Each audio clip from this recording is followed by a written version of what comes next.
What is up, everybody? Welcome to Stat Diggers and welcome to an early look for UFC 269. And we have a phenomenal card. Dustin Poirier, Charles Oliveira. This fight is phenomenal, and this card is phenomenal as well. Every single fight on this card I think is good. I think I'm looking forward to every single one. And as always, we are here on a Sunday with Uncle Weezy, the guy behind the stats. Uncle Weezy, what is up? You looking forward to this card? Dude, I'm really looking forward to this card. I'm really looking forward to talking about it with you guys because maybe it might start to get last night's card out of my head right now. I'm in some pain. It was such a rough night last night, but at the same time, I think I laughed harder last night, busting on some of these assholes that fucked us out of money. I had a real good time doing that, Brady, but like I always say, man, whether we win, whether we lose, Stat Diggers is always the day after the last card. So we got to be ready. We got to forge on. And that's exactly what we're going to do here today, man. Yeah, it was a tough night for sure. And people don't understand how hard it is, Weezy, coming after a tough night. People, giving you a lot of shit, and then you have to study all day the next day. It's tough coming back on here. But yeah, we'll quickly go through last night. It was a very tough card. I started off the card good, 2-0. Cashed the fight doesn't go to decision with the Smoke and Morales. I also cashed a Claudio Poilis, got him at plus 120, beat a lot of linemen, but that was good. Going into the main card, I was about even. I think it was up a little bit, and I had Leonardo Santos, Jim Crute, and my fish parlay with Brendan Allen, and that was probably the worst 3-fight stretch I've ever had in my life. It was very, very hard. First off, Brendan Allen goes out there. It looked like he didn't even want to fight. Like, it looked like he was completely, not giving Curtis any respect. Did not try to take him down. Tried to strike with him, was getting outstruck, and then he gets knocked out. So a horrendous fight IQ from Brendan Allen. And then this is what hurts probably the most, because this was a 5.5 unit swing for me. I had Leonardo Santos 2 units, minus 165, got a phenomenal price. And I also had Santos wins in either round 1 or round 2 plus 310. And I had half a unit on that. And the dude goes out there. It's not even close. He hurts Clay Guida very bad. And the dude unleashes like a 40 punch combo. Guida, not really throwing anything back. Keith Peterson nowhere to be found. And then he gets him with a knee. He drops him. He drops him with a knee. Keith Peterson's still not even close to stopping the fight. Santos looking up at the ref like, what the hell, Keith? And he still does not stop the fight. So that hurts.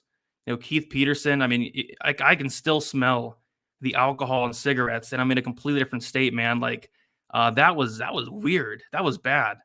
But, definitely a bad beat there. And then, Jimmy Crute, we talked about it, Weezy. We said, hey, if Jimmy Crute comes out here and wrestles, hey, he's going to win. If not, he's going to lose, and he lost. So, yeah, I mean, I start off the card phenomenal. Went into the main card a little over even, and then Jimmy Crute knocked out in the first round. Santos submitted. That's crazy. 8-time world BJJ black belt submitted by Clay Guida. Guida's first submission in over 10 years. That happened. And then, of course, Brendan Allen gets starched by Chris Curtis. So, man, what a main card. What a card. But, yeah, like you said, Weezy, we got to have a short-term memory in this game. I'm already on 2 big bets for this card, and I'm looking at one more big bet, and a lot of spots really sticking out, especially from a prop perspective. But how was your night? I know you were so close as well. You were one bad beat away from winning night, so that sucks. So kind of talk about your night last night. Yeah, my night came down to the Santos fight because I had 3.3 units to win 2 on Santos, and I wound up down like 4.5 units. So I would have been up, a little bit under a unit had Santos, had that fight been stopped, and it should have been stopped. But that's pretty crazy. But, like one of the things that we do need to talk about before we move on and talk about this card is the importance of fight IQ. And, last night while we were chatting on Discord, I sent you that picture of Jimmy Crute, and you see him with his eye all busted up and his nose is bleeding and he's got that dumbass mullet and he's looking off into the distance like what fucking happened. And I sent a tweet that said, this is what bad fight IQ looks like. And it was just that picture of Cruz there. And, and I said that if Jimmy Cruz's fight IQ was a hairstyle, it would be a mullet, and it was just absolutely perfect. But that's the, like when we talk about fight IQ right now and we say that somebody has bad fight IQ, we have to put that picture up of Jimmy Cruz, of how he looked when they were raising Jamal Hill's hand last night, because that is the face of bad fight IQ. And we saw it not once, not twice, not 3 times, 4 times I can count yesterday. Chris Gritzmacher continuously choosing to stay on the ground with Claudio Puelli's over and over and over again, and then getting knee barred in the 3rd round. Terrible fight IQ there by Grits. He could have gotten up so many times. Michael Bisping was practically yelling at him in the cage, get up, get out of there, right? So we saw really bad fight IQ from Grits. We saw really bad fight IQ from Maki Pitolo going for that guillotine against Dusko Todorovic. That was so bad. Dusko was not going to get that takedown, and then Pitolo put himself in that spot, didn't finish the guillotine, and he gets finished in the 1st round. And then the fight IQ from Brendan Allen. How do you not try to take down Chris Curtis? How do you not try to take down Chris Curtis? And that was one of the things that I was saying was like, yeah, Brendan Allen should absolutely win this fight, but he also needs to know that he needs to wrestle. He had to prove to us that he had learned from the Sean Strickland fight, and he didn't prove that to us. And then there's Jimmy Cruz, the face of bad fight IQ in the UFC, not shooting for a takedown against Jamal Hill. And I also chastised myself on Twitter because I'm the one who bet on him.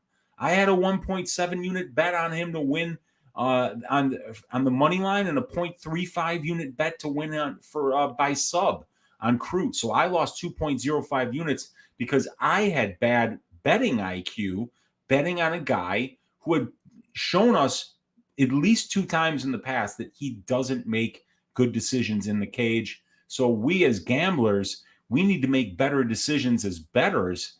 And it's about learning from our mistakes. And guess what? We got a lot of opportunities to correct some mistakes going forward because it happened last night. The bad beats happen. The Keith Peterson not stopping the Santos fight. There's nothing we can do about that. That's part of the variance of what we do. It's why what we do is so hard. But it's on to next week, my man. The face of bad fight IQ from here on out on Stat Diggers, sponsored by Jimmy Cruz. But other than that, man, we got 15 fights to go through today. Yeah, for sure. I mean, yeah, definitely, the losses do hurt, but you got to take advantage of those losses and learn from them. Like, I have a list of rules that I try to follow when betting, and I added 2 new ones. And the one I added was don't bet on gassers. Gassers have killed me in the past. And although I thought, the fight should have been stopped with Santos, we all know going in that he had about 2 rounds of gas, but it looked like he only had 3 minutes. But of course, he had an adrenaline dump after that. But don't bet on gassers and don't bet on bad fight IQ because it's so easy to break down a fight, watch all the tape, and say, if Brendan Allen gets us to the mat, yeah, he's going to look minus 300. If Jimmy Cruz gets us to the mat, yeah, he's going to pay off his price tag. If Maki Pitolo, fights smart, if Maki Pitolo stuffs the takedowns, keeps on the feet, yeah, he's going to maybe win the fight. If Chris Grutzmacher is able to stuff the takedown, stay on the feet, avoid the grappling, yeah, he's going to win the fight. It's so easy to say if fighter A does this, he's going to win. But if they have bad fight IQ, then you just can't count on guys to do it, right, Weezy? It means so much. And, and let me just preach for just one more minute about the fight IQ. And it's like we talk about in other sports, you make mistakes and, there's not as much at stake. Like if you're a professional golfer and you decide you want to cut the corner on a dog leg and you lose a ball and you lose a tournament, you lose some money. Dude, when you decide that you're going to box with Jamal Hill and then you can get your head punted into the 6th row, that takes fights off your life. That takes that your brain won't function correctly, so we can't overstate how important it is that when you're putting your health on the line as a professional mixed martial artist, You need to be making good decisions in the heat of the moment all the time to protect your own health, to protect your record, to try to get those win checks. And God, we got reminded over and over and over again that the decisions that you make in the cage are so important. And as bettors, we have to make mental notes every time, not only that we see somebody make a really dumb decision, whether it's just like, and it could be inside or outside of the cage, because Jim Crute, inside the cage, he chose not to shoot for a takedown. But just a couple of weeks before, outside the cage, he chose to get that haircut, Brady. He did that on purpose, so that's another bad decision. And then so we have to look in the mirror, Brady, and we have to look at ourselves and we say, we bet on that guy. We bet on that guy that got that mullet on purpose. We bet on that guy that decided that he didn't have to shoot on Anthony Smith. And we say, we hope he learned his lesson. Well, guess what? Hope in one hand and shit in the other. Find out which hand fills up first. We don't deal in the hope business, Brady. We got to get this fucking money back. I got a chip on my shoulder again. Let's get to it, dude. 15 fights. We got to make a pile of money back. Hell yeah, man. I mean, yeah, it can't get any worse than last night. So yeah, I totally agree. I thought we learned some valuable lessons. Big Steve with the dono. Appreciate you, Big Steve. Dusko Patolo was a levels fight. Dusko punished you. I mean, I guess I kind of thought it was Patolo kind of with the bad fight IQ there, but nice job on your Dusko hit there. Muhammad, do you want to shout out the chat a little bit? Muhammad, first one in the chat, shout out to you. Smooth chat saying he tried to be the first one in there, but you got the second. Josh in the chat too. Eric Betts fights Dan Goldstein, as always. Looking forward to some comedy from Dan. Who else we got in here? Comic, Preston, Hassan, hopefully I pronounced that right. Who else we got? Roy, Mushroom. Really do appreciate y'all hanging out. Seaton, Robot Chicken. Who else we got here? DXJC, Keith, No Stoppages Peterson. Yeah, the dude reeked of alcohol and cigarettes. If you listen to Keith Peterson talk during the main event, you could tell he was a slosh. Dude could even tell them to touch gloves without slurring his word. Yeah, the dude was drunk. I can't believe they let that alcoholic in the cage last night. But I say we get into it. Weezy 2024. I cannot wait for Weezy to run for president. Weezy, you have my vote, and you have the vote of the MMA community as well. I say we get into it. I say we bounce back, and I say we bounce back in a big way with a 15-fight card. I have two pretty big bets already. I'm looking to make a max bet on this card. We'll talk about that. And a lot of spots are sticking out, especially from a prop perspective. So, guys, smash the like button. Really do appreciate it. Really do appreciate the support. Subscribe here to Pub Sports Radio. Great content over here. Me and Weezy and AJ and Luke will be back on Tuesday to cover DraftKings. But right now, we have the very first fight of the night, and we are kicking it off with a banger. I love this fight. I love both fighters. Jillian Robertson, Priscilla Ketchabeating. Robertson, she is 26 years old, 5'5" with a 63-inch reach. Ketchabeating, 33 years old, 5'7" with a 65-inch reach. Robertson, she is 2-3 in her last 5 fights, a knockout loss to Macy Barber, a submission win against Courtney Casey, a decision win against Poliana Botelho, a decision loss to Tala Santos, a decision loss to Miranda Maverick. As far as Priscilla Ketchabeating, she is 2-3 in her last 5 fights. A submission loss to Valentina Shevchenko, which, by the way, I don't know who sanctioned that fight, but whoever did, it needs to get in some serious trouble. Where Valentina dominated her from every single second of that fight, finished her in the second round. Molly McCann, a decision loss. Luana Carolina, decision loss. She bounces back in a big way, knocking out Shanna Dobson in the first round and then knocking out Gina Mazzani in the late second. So, yeah, like I said, big fan of both of these fighters. When we talk about fight IQ, Weezy, Jillian Robertson is somebody that does come to mind. She knows that, hey, her striking is not her bread and butter. Her bread and butter is that ground game, and she goes to the grappling early and often. 34 takedowns attempted. I think she's going to need to get takedowns here.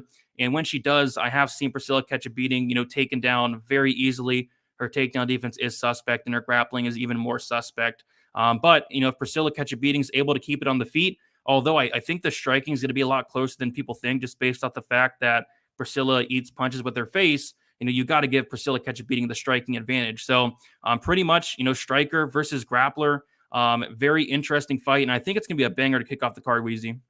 Yeah, I mean, it's about as clear as it can get in terms of striker versus grappler. And, you talked about how did they even sanction the Cachoeira-Shevchenko fight, and that's a very good question, right? But then if you think to yourself, hey, we're probably taking a chance here and somebody's going to get killed, maybe we shouldn't let Mario Yamasaki be in charge of the fighter's safety. But yeah, they did that too, Brady. Think about that. Not only did they sanction the fight, but then they put Yamasaki in the cage and put him in charge of fighter safety there. And poor Priscilla Cachoeira in that fight. What a way to get welcome to the UFC, taking on Shevchenko on short notice. And you know as well as anybody, Brady, that I have a weakness for handsome female fighters. So I'm going to try to give as even-handed of an analysis here as I can without letting my biases get in the way here. But, there's a lot of reasons to like Robertson here. Robertson is 7 years younger than Priscilla Cachoeira. But it's going to be Cachoeira who's the bigger fighter here at 5'7" to 5'5", 2-inch height advantage, 2-inch reach advantage. Both of these are orthodox fighters. We got Priscilla Cachoeira fighting out of Team Figueiredo, and we got Julianna Robertson fighting out of American Top Team. So Robertson has got a experience advantage. She's got 2 more professional fights. She's got about 50 more minutes of cage time and 3 more months as a pro, but she has 5 more fights at the UFC level and almost 50 more minutes in the UFC cage. So while Priscilla is going to be a little bit bigger, I think that's not as big of a difference as Julianna Robertson being 7 years younger here and being the more experienced fighter. So I would actually give Robertson the tail of the tape and the experience edges here.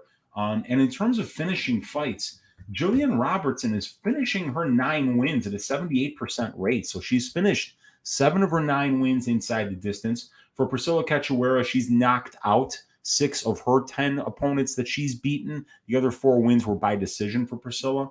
And if we look at how these ladies get finished, we've got 9 combined losses, and only 3 of them have been finished inside the distance. So, we know that Priscilla Cachoeira is ridiculously tough. You probably have to kill her to knock her out. And we saw that in the Shevchenko fight. Even when Mario Yamasaki finally mercifully stepped in and stopped that fight, Cachoeira had never stopped moving and had never stopped defending herself. Was she intelligently defending herself? No, not really, but she didn't want to be out of that fight. So she's notoriously tough here.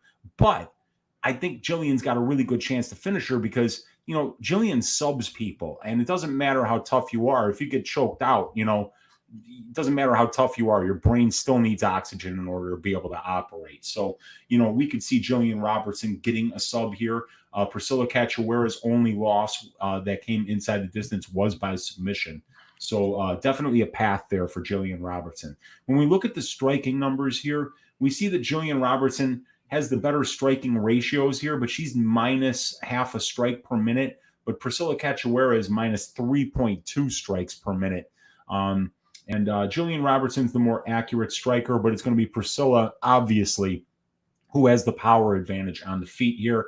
But when we look at the grappling, this is the biggest reason to like Julianna Robertson here. 16 takedowns in 10 fights, 2.5 takedowns for 15 minutes, 49% control time, Brady. And Priscilla Cachoeira is allowing 36% control time in her own right and only showing 63% takedown defense. She's being taken down as many times per 15 minutes as Julianna Robertson is taking down her opponents per 15 minutes. Jillian's going to be out there shooting takedowns early and often. If this fight stays on the feet for extended periods of time, we do know that Jillian will be in trouble because Priscilla hits ridiculously hard and she relies on her chin. So even though she's got horseshit striking defense at 41.5%, Cachoeira, it's not like she's worried about you hitting her. She just wants to land that big right hand. But, Jillian, with over 70% of her fights taking place in control time positions, Brady, almost 72%, we can count on her doing what she needs to do in order to get this fight where she's going to be the most comfortable. Priscilla has not shown a particularly great get-up game in the past. She does tend to stay on her back when she's put there. I could see Julianna Robertson winning this inside the distance by submission. And if we look at the the competition that they faced, Jillian Robertson's wins are better. The overall numbers go to Priscilla Cachoeira, but that's because her first fight was against Valentina Shevchenko.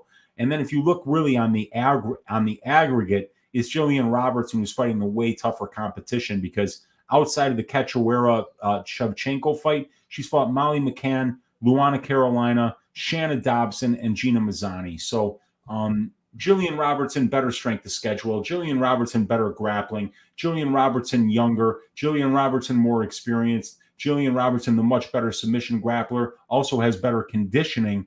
But Priscilla Cachoeira has the power and the striking advantage here. You got to go with Jillian Robertson.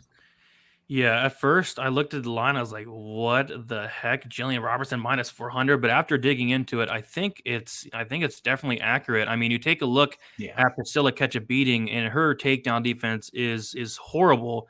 And not only the takedown defense that is concerning, it's her grappling. Her grappling has looked like awful, and no shame in getting submitted by Valentina Shevchenko. I mean, I throw that fight out the window. You got to.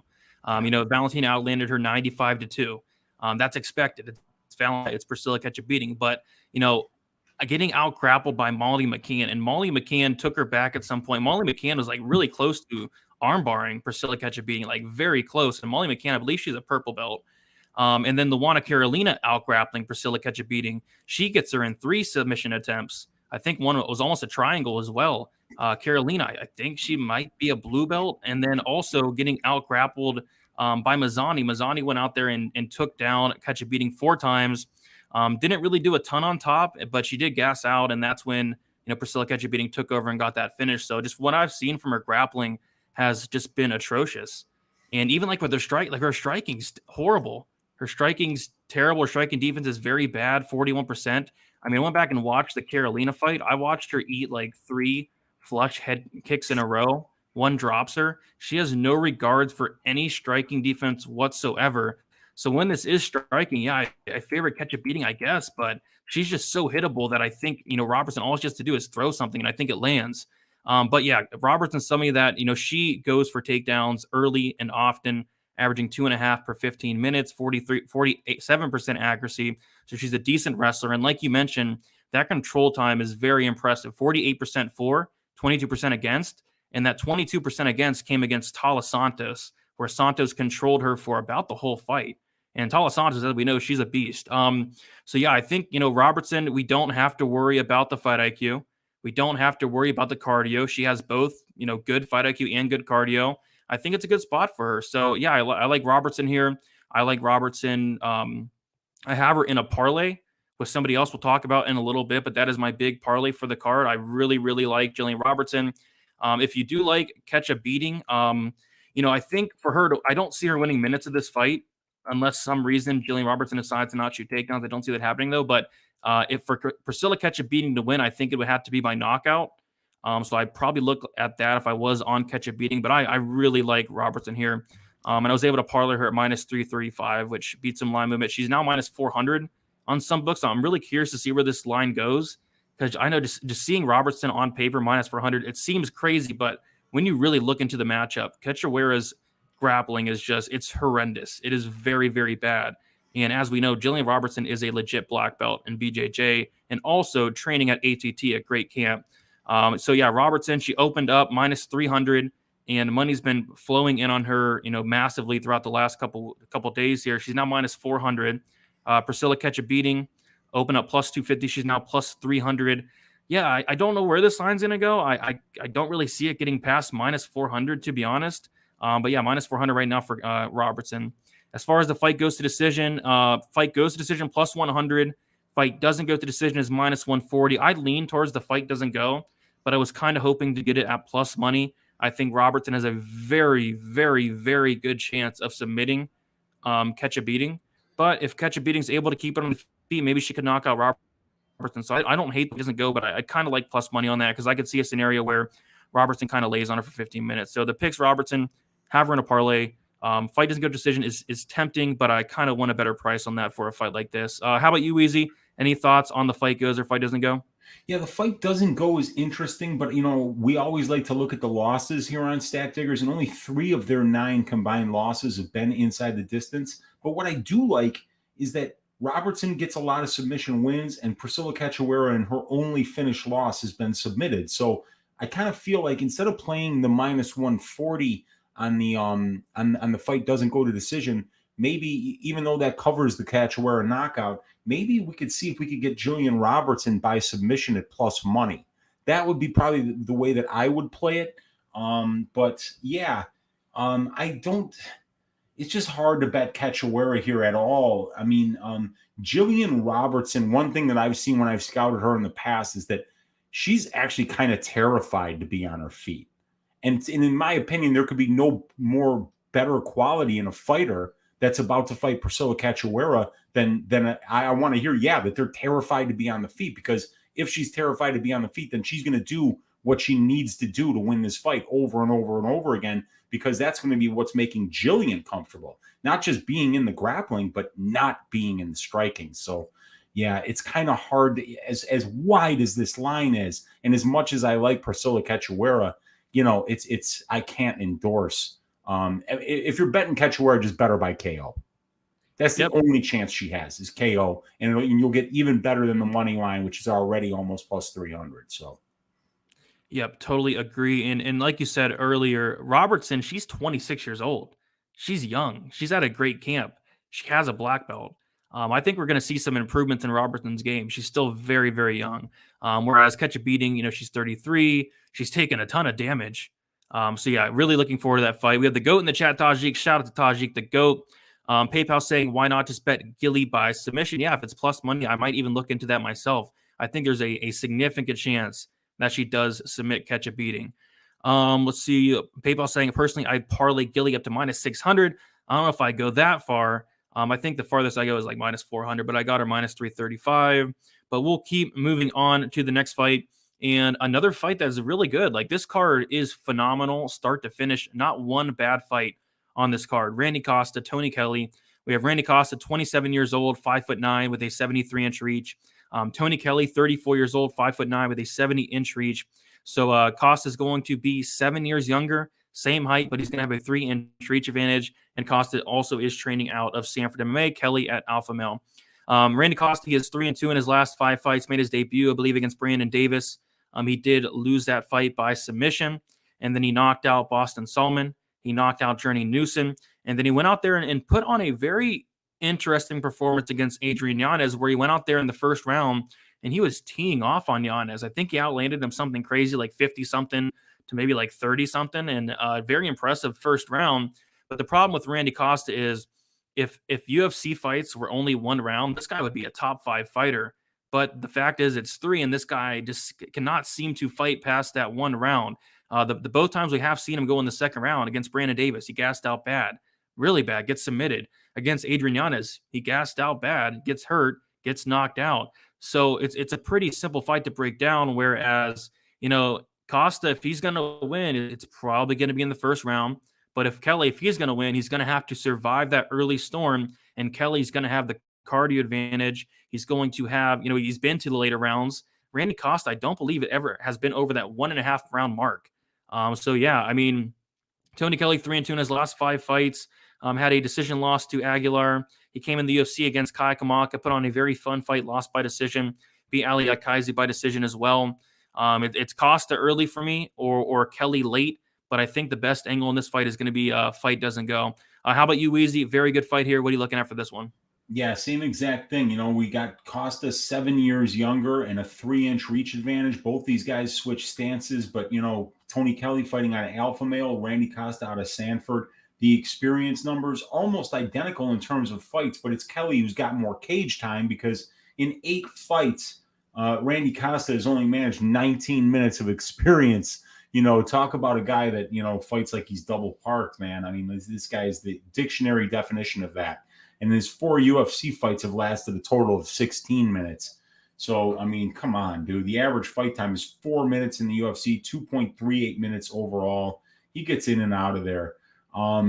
It's a great striker versus striker matchup here. Both of these guys throw a ton of volume, but because Costa, is such a killer be killed fighter and really only goes balls out for like a round and a half, look at the volume numbers on that page, dude.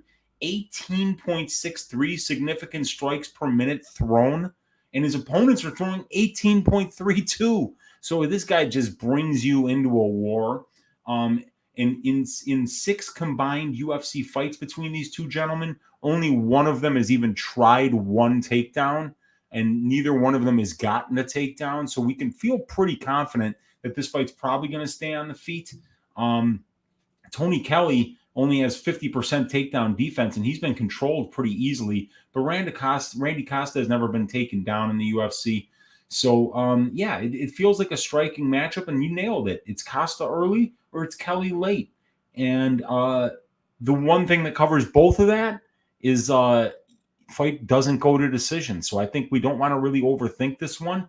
I think it's going to be pretty easy to bet. Either bet the fight doesn't go, and if you like Costa, you can almost just do Costa round 1 KO. And if you like Tony Kelly, maybe bet him second and third round. But yeah, this is a pretty easy fight to break down. If there is any grappling here, I would be very surprised. Yeah, I think Kelly, he's actually a solid grappler. Like, we saw a little bit of his grappling in the Al-Kazi fight. Like, his grappling is decent. So if it does go to the mat, maybe I do favor Kelly. But like you said, a combined 1 takedown thus far in the couple of UFC fights there. So yeah, I think they're going to stand and bang until one man falls.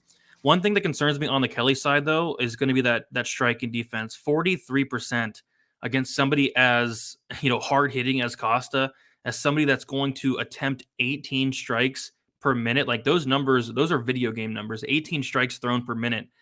He's that hittable. Like, that concerns me a lot in this fight for Tony Kelly. But I do like some of the things on the Kelly side, like the cardio. He's going to have the much better cardio. He's going to have experience in those later rounds. So I do like that on the Kelly side. But man, Costa is so dangerous. I mean, you take a look at Costa. He makes his UFC debut back in 2018. And he gets a finish in 46 seconds, 2018 as well, a 11-second knockout, a 1 minute and 11-second knockout, a 42-second knockout. Starts off his MMA career 4-0, and then he goes into the UFC against Brandon Davis. He gets extended for the very first time in his pro career, and he gets submitted. He gasses out very bad. He looks good early. He hurts Davis here and there, but he gasses out. And then he goes in there against Boston Salmon, 2 minute and 15-second knockout. Then he goes in there against Journey Newson, knocks him out in 41 seconds. And then he goes in against Adrian Yanez, looked phenomenal in the first round. The second round hits, he falls off a cliff. So yeah, I mean, this guy, like I said, if UFC fights for only 1 round, this guy would possibly contend for a title one day. But the problem is he only has about 5 minutes of gas. So yeah, I mean, I think I'm with you here. I really struggle to lay this price on Costa because, like you said, like if you want to bet Costa, why not play him either A, inside the distance for a much better price, or B, round 1, because that seems like his path to victory. I don't really see him winning if this fight does get past the first round. The fight goes to decision right now, plus 120. The fight doesn't go at minus 160. This is on 5-dime, so people in the United States don't have access to it. But yeah, minus 160. I love that actually. So, Weezy, any thoughts on the line? Do you see yourself running to the window to lay this chalk on Costa? And then also thoughts on the fight goes or doesn't go?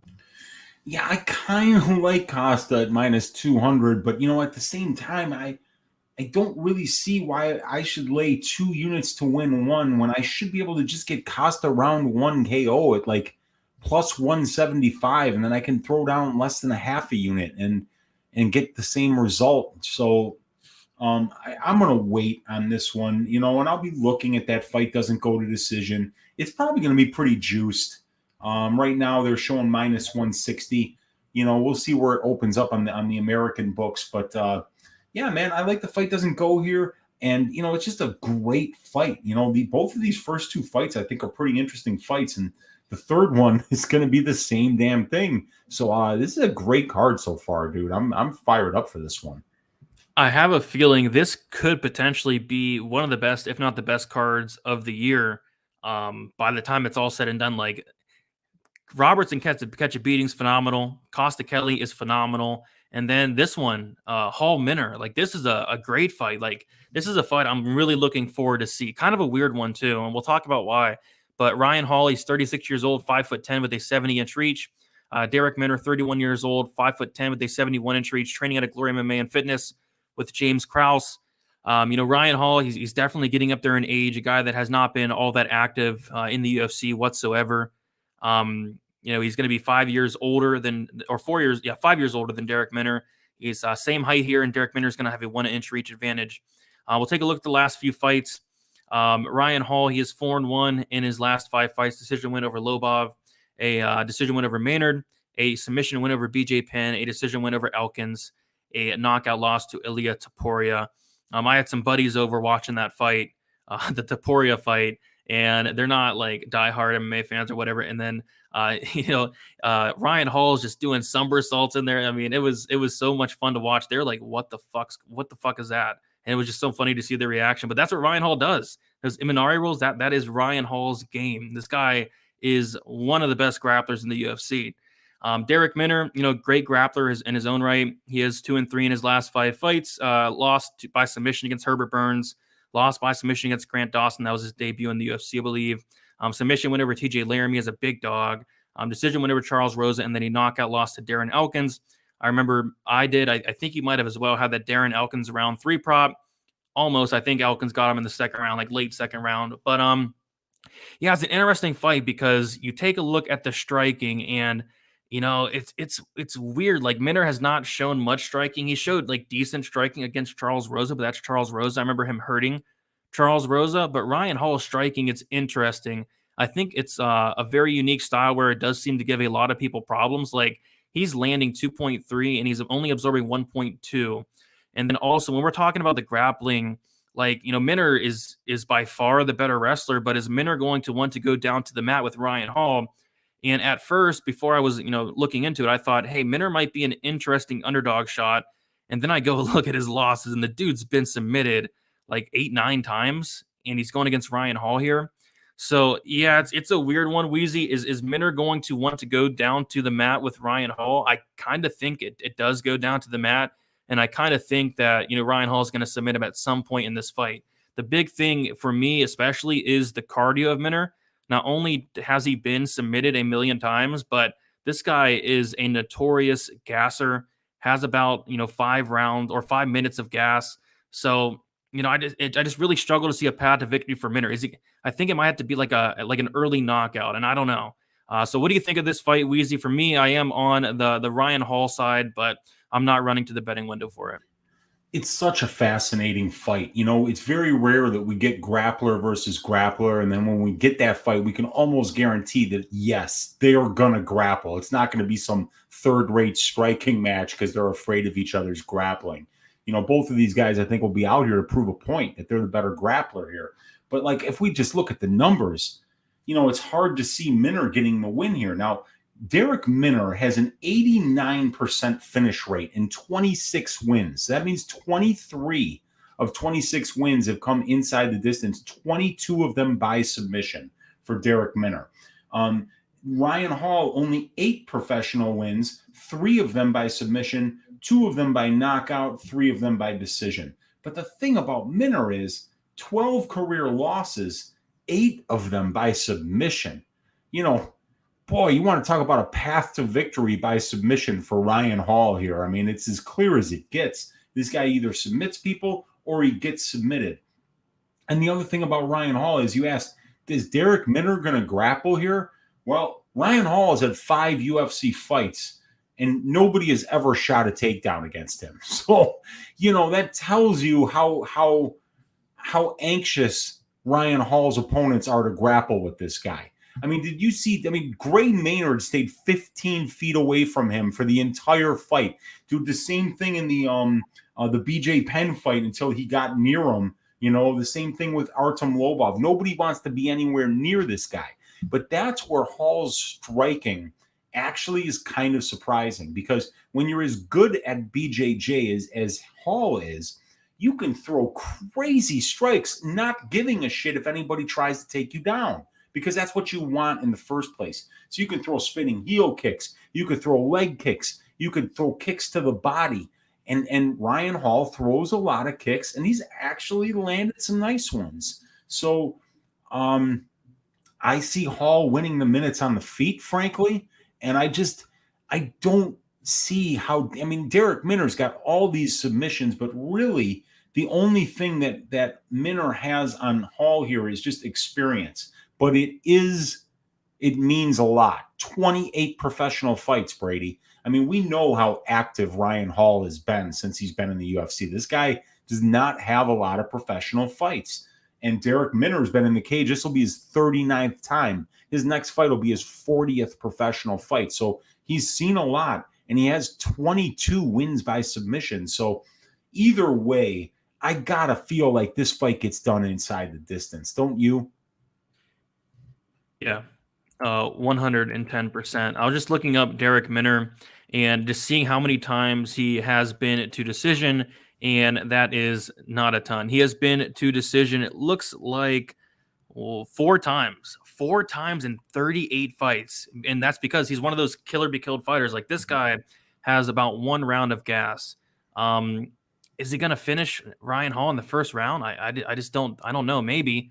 But yeah, I kind of lean on the Ryan Hall side, but there's no way I'm laying, what is Ryan Hall sitting at? At minus 200 for Ryan Hall. I don't know if I'll get there, but what I do like is, and we don't have access to this line, sadly, or we'd have played it already.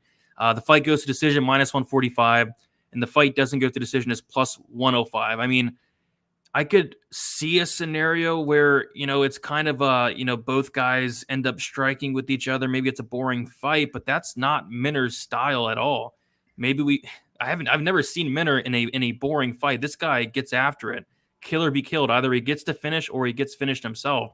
And I have a little suspicion that this fight's going to hit the ground. And I have a suspicion that Minner is probably going to go down to the ground with Ryan Hall. Don't you? Do you think he goes to the mat with him?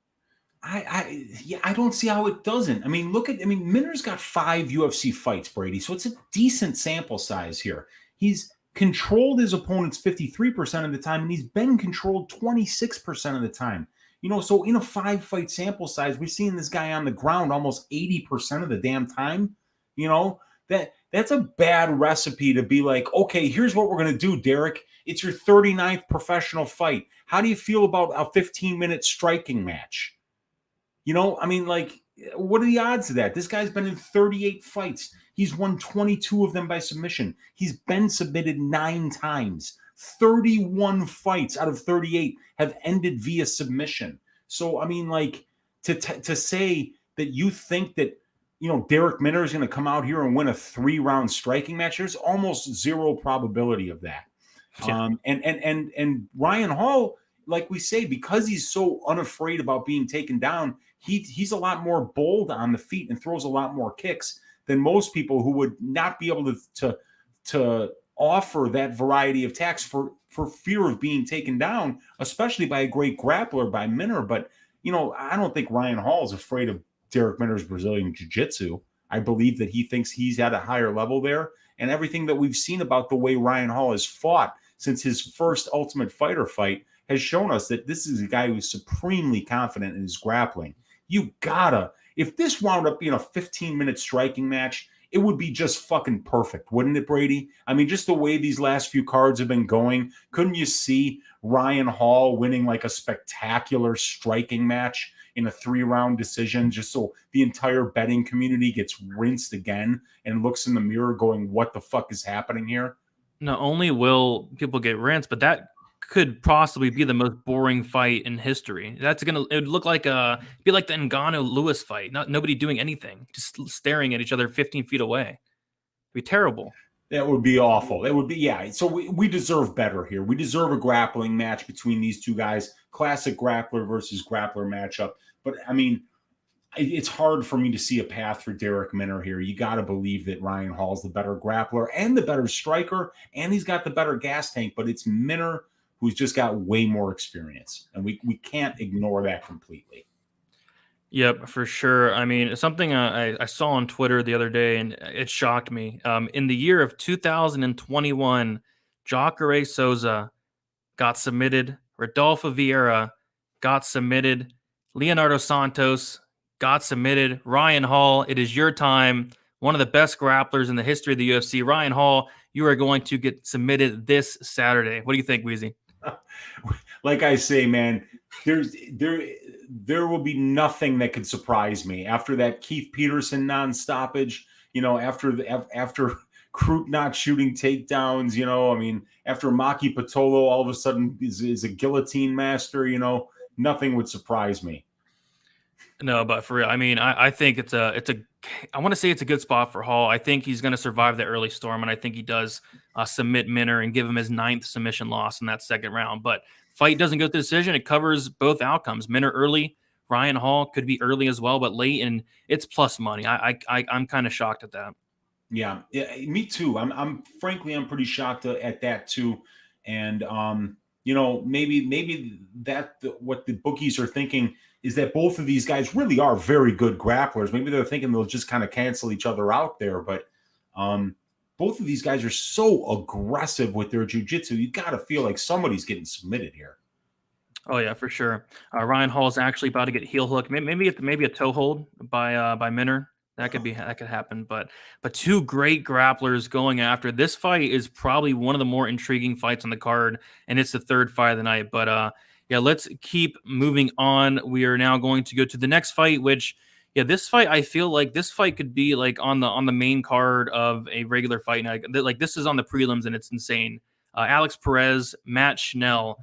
Alex Perez, 29 years old, 5'6" with a 65-inch reach. Matt Schnell, 31 years old, 5'8" with a 70-inch reach. So Alex Perez is going to be 2 years younger, but it's going to be Matt Schnell that's going to have a 2-inch height advantage and a 5-inch reach advantage as well, that's pretty significant there. But Alex Perez, he is 3-2 in his last 5 fights, had a knockout loss to Joseph Benavidez, had a decision win against Mark De La Rosa, a submission win over Jordan Espinoza, a knockout win over Jussier Formiga, and then a submission loss to Davison Figueiredo. 3-2 in his last 5 fights. As far as Matt Schnell, he is 3-2 as well.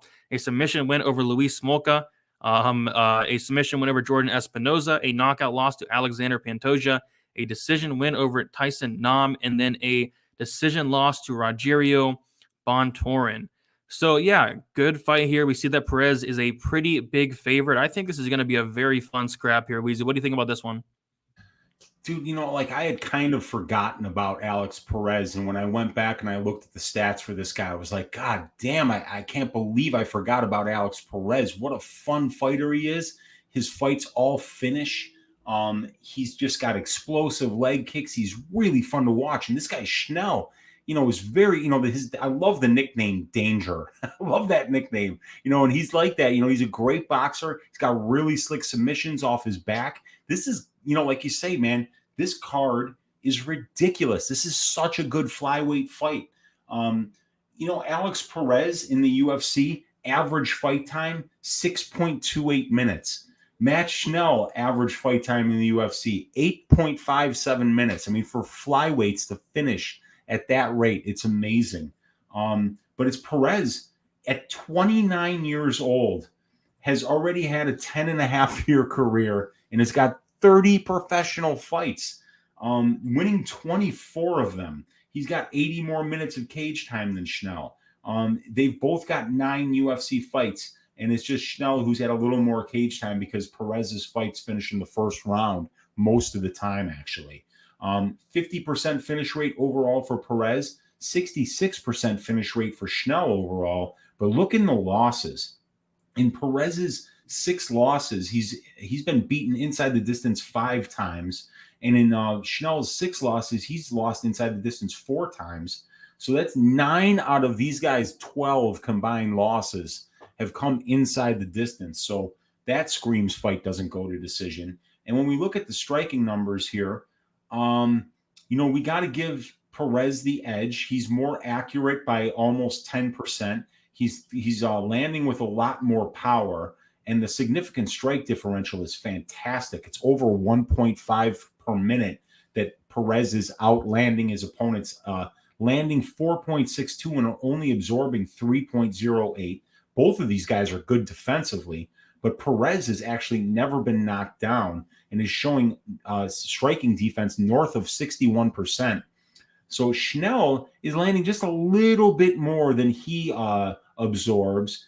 Not quite as accurate, landing at about 38.4%. He's never knocked anybody down, and he has been knocked down It looks like twice in 322 significant strikes absorbed. So it's Perez who has more power, and it's been Schnell who's been more chinny. And it's actually Perez who's more accurate and has the better significant strike differential. So it looks like just on paper that Perez will actually have a fairly significant striking advantage, even though we know that Matt Schnell's a really good boxer, just on paper. And then we talking about the grappling numbers, and man, I mean, look at Alex Perez, dude, getting almost 50% of his takedowns.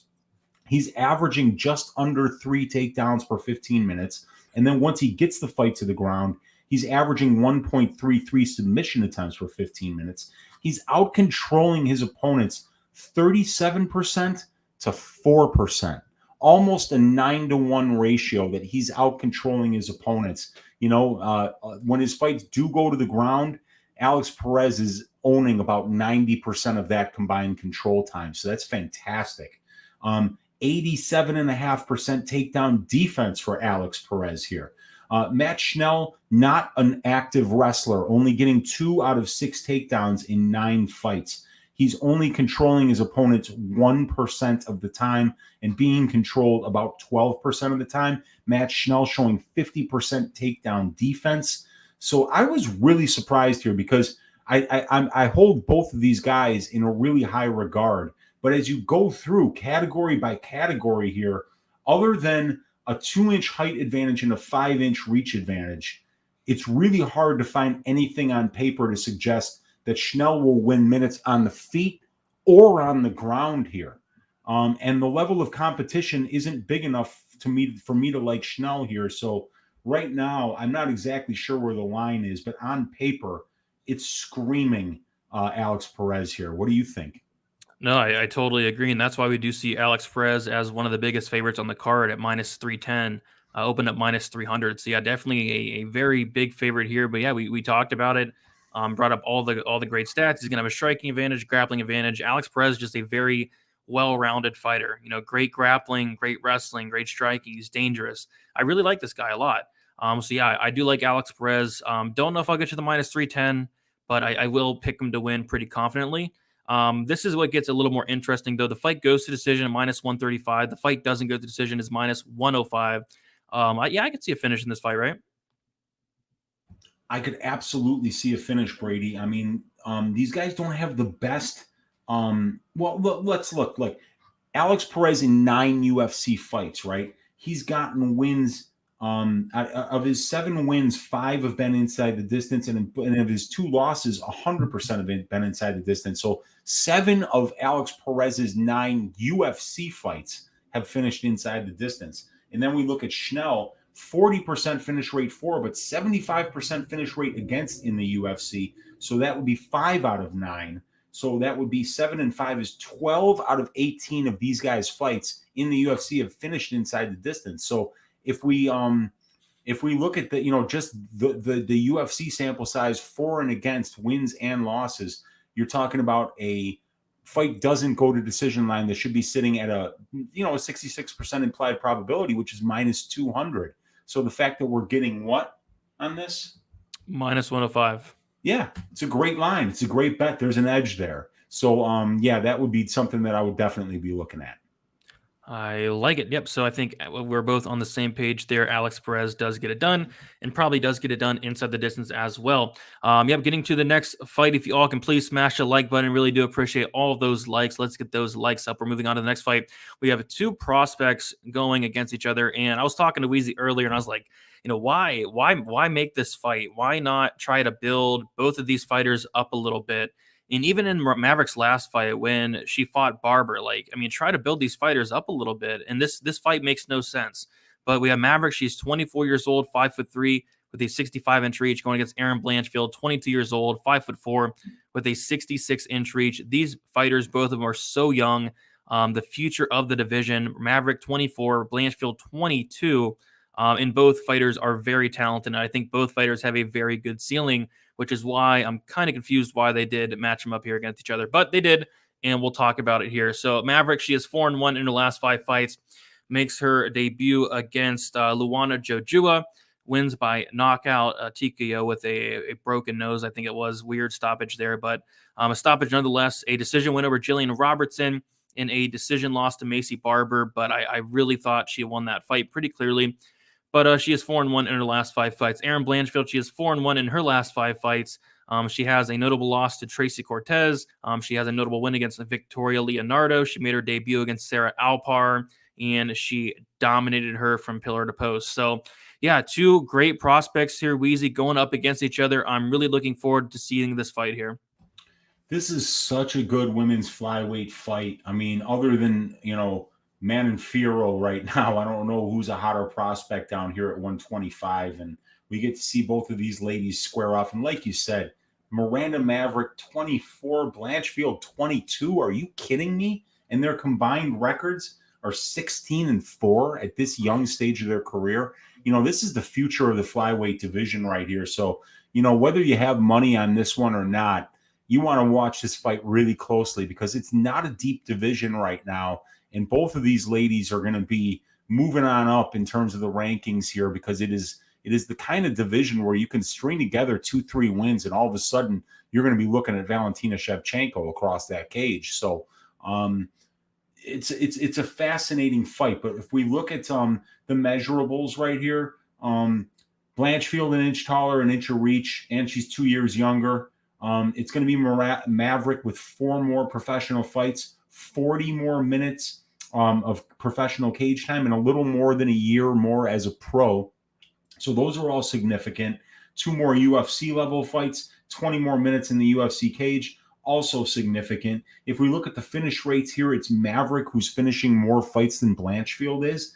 2/3 finish rate for Maverick, 6 of 9 fights finished inside the distance. For Blanchfield, it's 3 of 7, so under 50%, 43% actually, that she's finishing her fights. Neither one of these ladies has ever been finished. So that's a very good sign that this fight probably will go to decision maybe. When we look at the striking numbers on paper, not a lot to dislike on either side. Miranda Maverick almost lands twice as much as she absorbs, 4.77 landed, 2.66 absorbed. Miranda Maverick is out voluming her opponents, 11.1 significant strikes a minute to her opponents throwing 7.4. I mean, look at the striking defense of both of these ladies, north of 63%. Neither one of them has ever been knocked down. Neither one of them has never knocked down their opponent. And then you see in Blanchfield's 1 UFC level fight, she's landing 8 significant strikes a minute and only absorbing 2.73. I mean, the one thing I just wanted to mention was it was really good to see Erin Blanchfield come in there and fight Sarah Alpar. And then that moment was not even close to being too big for her. Erin looked like she was in her 5th UFC fight out there. A dominant performance in a UFC debut against a tough wrestler. That was a really fantastic debut for Blanchfield. So she really looks to me like the real deal, and Maverick looks like the real deal too.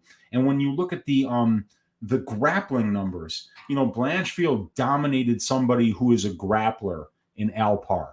And then Miranda Maverick, 80% on her takedown attempts, out-controlling her opponents by 1% on the ground, despite the fact that her opponents have tried twice as many takedowns as her.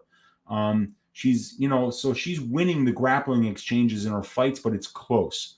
Erin Blanchfield absolutely dominated Alpar on the ground, but obviously Alpar is not on Miranda Maverick's level. And when we look at the strength of schedule, there's really no meat on the bone there, Brady. So I can't help us out there. But clearly, because Maverick has 3 fights, Blanchfield has 1, and Maverick has fought division mainstays like Jillian Robertson and Macy Barber, and even fighting Pearl Gonzalez and Deanna Bennett like 2 or 3 times prior to the UFC. Liana Jojua. Maverick has fought the better level of competition, but even Erin Blanchfield went to a split decision with Tracy Cortez pre-UFC up at 135, I believe that fight was at. So, this is 2 great prospects here. I expect Maverick to be better on the feet, and I expect it to be very close on the ground. It's hard for me to lean Blanchfield here, but I think this is going to be a close fight. But I got to go with Maverick. She's more experienced. She's fought the better brand of competition. And I think that her striking looked significantly improved, especially in the Jojua and Robertson fights. So I think that as long as this fight stays standing, Maverick will be winning the minutes. And if it goes to the ground, I think they're both live down there. So I'm going to lean Miranda Maverick here. Yeah, both are phenomenal grapplers. Hype saying nothing like watching some stat diggers to get through a fever. Hope you feel better. Hype MMA. I'm not feeling too good myself. A lot of sickness going around, especially where I'm from. So hopefully you do feel better. Hype MMA. So yeah, I mean, we take a look at the odds here. We see that Maverick is the favorite. She opened up actually a dog. This is interesting. She opened up as a plus 135 dog. She's now minus 154. Blanchfield opened up as a minus 155 favorite, and she is currently plus 134. I need to look into this matchup a lot more, but yeah, this is a very, very close fight. We see the fight goes to decision minus 245, and then fight doesn't go as plus 175. The line, maybe it could be a little closer, but I probably would favor Maverick slightly more. But again, I got to go back and watch some of these fights. I watched the Cortez fight with Blanchfield. I also watched the Leonardo fight with Blanchfield as well. And she made a great account of herself in that Cortez fight, especially considering like she was young at the time. I want to say she was like around 20 years old at the time against Tracy Cortez. And then like Mbe was saying in the chat, she was the first to head kick Leonardo. Everybody does that nowadays, but she was the first one to do it. And that was beautiful. So yeah, I like both these fighters quite a bit. I think both fighters have a huge ceiling. Like I said, the future of the division. But yeah, it's going to be a good fight, Weezy. Great fight, man. Two great prospects. Like I say, Blanchfield, people aren't impressed with the Alpar performance. Well, then go watch the fucking Tracy Cortez fight. I mean, if you don't think she's ready, sorry, she's fucking ready. She's only 22.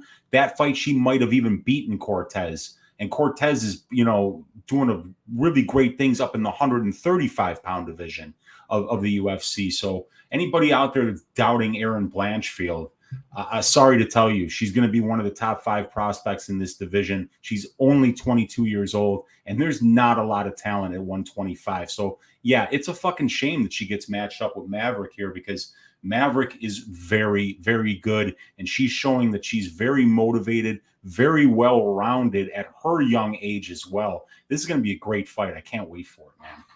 Yeah, man. I mean, if I was matchmaking here, I would match up Blanchfield. I'd build her up. She's 22. I'd build her up. I'd match her against Luana Jojua, right? I'd let her kick the shit out of Luana Jojua, get her a win there. But to match them up together, it just makes no sense to me. But I will say it makes for a very, very good fight. So yeah, no strong lean one way or another. I need to look into it, dig into it a little bit more. But I do think it's going to be a very good fight. Move on to the next fight. And this is another intriguing fight. We have a very good classic striker versus grappler. Andre Muniz, Eric Anders. Cannot wait for this fight. Muniz, 31 years old, 6'1", 78-inch reach. Eric Anders, 34 years old, 6'1", with a 75-inch reach. So Muniz, he's going to be 3 years younger, same height, and Muniz is going to have a 3-inch height advantage. Anders is training at Fight Ready, and we've seen a lot of decent improvements since Anders has moved there. I mean, he won a convincing decision against Darren Stewart. Prior to that, remember there was that no contest where Anders was very close to finishing Darren Stewart, who at the time I don't believe has ever been knocked out. And then it was like an illegal knee. But yeah, he looked really good in that fight. But he is 3-1 and 1 no contest in his last 5 fights. A knockout win over Vinces Morea, a decision win over Gerald Mearshart, a decision loss to Christoph Jocko, that no contest against Stewart, and then decision against Stewart. So he is 3-1 and 1 in his last 5 fights. As far as Andre Muniz, he is 5-0 in his last 5 fights. He made his debut against Antonio Ohoyo, that bum, and wins by decision. And then he submits Bartosz Fabinski, was all over that one. And then he submits Jacare Souza. And yeah, I can't say I expected that. And I remember on one of my videos, somebody said, Muniz is going to sub Jacare. And I said, hey, if Muniz submits Jacare Souza, one of the best grapplers ever to be in the UFC, I will PayPal you $100. And then he snaps his arm off, breaks his arm, and then I have to go PayPal this guy. And not only did I have to pay him $100, Weezy, he's outside of the US, so they maybe pay like a $6 tax on the PayPal. So I was down $106, broke his freaking arm. But I'll tell you what, Andre Muniz, this guy's the real deal. Nobody submits Jacare Souza, and he did that. So yeah, it's an interesting fight because Anders, he has solid takedown defense. His striking's solid. Don't know much about his grappling. I mean, he fought Vinces Moreira, knocked him out, did not get to see that fight go down to the mat. He fought Gerald Mearshart in a weird fight where that fight, I don't think, hit the mat. So don't know a ton about his grappling, but I can tell you one thing, Muniz is a legit black belt in BJJ. This guy's a phenom on the mat. And if this fight hits the mat in any type of way, Eric Anders is going to be in danger. But on the feet, Eric Anders is going to have a striking advantage. Muniz, he's hittable with 45% striking defense. So yeah, classic striker versus grappler. We have Eric Anders, the striker, Andre Muniz, the grappler, who is going to be able to implement their game plan. Whoever is going to be able to is going to win and probably win by finish. I can see a Muniz submission. And if Muniz is not able to get the fight down to the mat, Anders could potentially knock him out. So yeah, this is a very intriguing fight, Weezy. What do you think about this one? Yeah, it's a very intriguing fight because Anders 12 UFC level fights. So, this guy's been around. He's seen some great grapplers. And I don't know what it is about Anders, like people try to take him down, but they're not very successful. And I'm wondering if like what Eric Anders is now is what Jamal Hill is becoming, in that he's a guy that you would theoretically think like, I should probably try to take Eric Anders down. And then nobody really tries to do it. And, he winds up knocking people out. And it's the same thing with Jamal Hill, where no takedown attempts from Klidson Abreu, no takedown attempts from Ovin St. Preux. And Cruz tried takedowns on paper, but it was only after he got flash KO'd.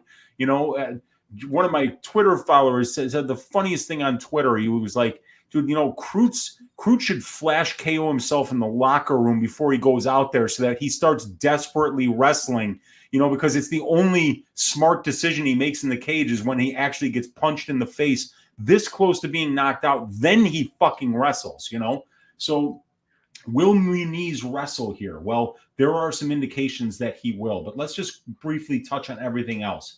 Muniz 3-inch reach advantage, and he's 3 years younger here. So I like the tail of the tape from Muniz. Muniz actually the more experienced fighter with 4 more professional level fights and 6 more years as a pro. Eric Anders has only been a professional mixed martial artist for 6 years. Did you know that? No, I think it'd be a little bit longer, right? You would think it would be longer, but 12 fights at the UFC level. We've been seeing him do this for a long time now. He got started late because he was playing college football until almost his mid-20s. So he got a late start in the sport. But yeah, he's only been a pro for just a little over 6 years, and Muniz 12 years. And we know that even while Muniz was starting his career, he was winning Brazilian Jiu-Jitsu national championships, and I think even a couple of world championships as well. So Muniz is the more experienced fighter, but it's going to be Anders who's fought the better level of competition here and who has fought a bigger percentage of his career at the UFC level, and 120 more minutes in the UFC cage for Anders here. So I would actually give Anders the experience advantage, despite the fact that he has less fights, because he has more cage time and he has more UFC level fights. Muniz, what fantastic finishers. 86% finish rate for Muniz, 64% finish rate for Eric Anders. And Muniz has been knocked out in all 4 of his pro losses. So, as good of a path there is here for Muniz to use that wrestling, to use that top control, and to use his submission game, boy, oh boy, is there a path for Anders to knock out Muniz, as he's been knocked out in all 4 of his professional losses. So that's a very interesting stat to me because, these guys are already finishers in their own right. Anders has finished half of his UFC wins, and Muniz has finished 3 of his 5 UFC wins. So 6 out of 11 wins for these guys coming inside the distance in the UFC, and 1 out of 5 losses, as Anders has only been finished once, and it was by knockout. He's never been submitted. But then again, Eric Anders has only been controlled 7% of his UFC career by his opponents. So for a guy who wants to keep the fight standing, Eric Anders has done a damn good job of doing exactly that. Anders absorbs more strikes than he lands, but he does have power. Munhoz has not shown any power yet in the UFC. But, Munhoz, 8 of 20 on takedown attempts. Eric Anders, 15 of 46 on takedown attempts. But we can guarantee Eric Anders is not going to be trying to take down Andre Munhoz. That would be Jim Crute-esque on the fight IQ, level there. So, and Munhoz, 40% takedown defense, who cares? That's where he wants to be anyway. So Muniz's fights are taking place in control time positions almost 39% of the time. And for Anders, it's about 32% of the time. So, it looks like Nunes probably will be trying to grapple here. That's his best path. Eric Anders is going to try to keep this standing.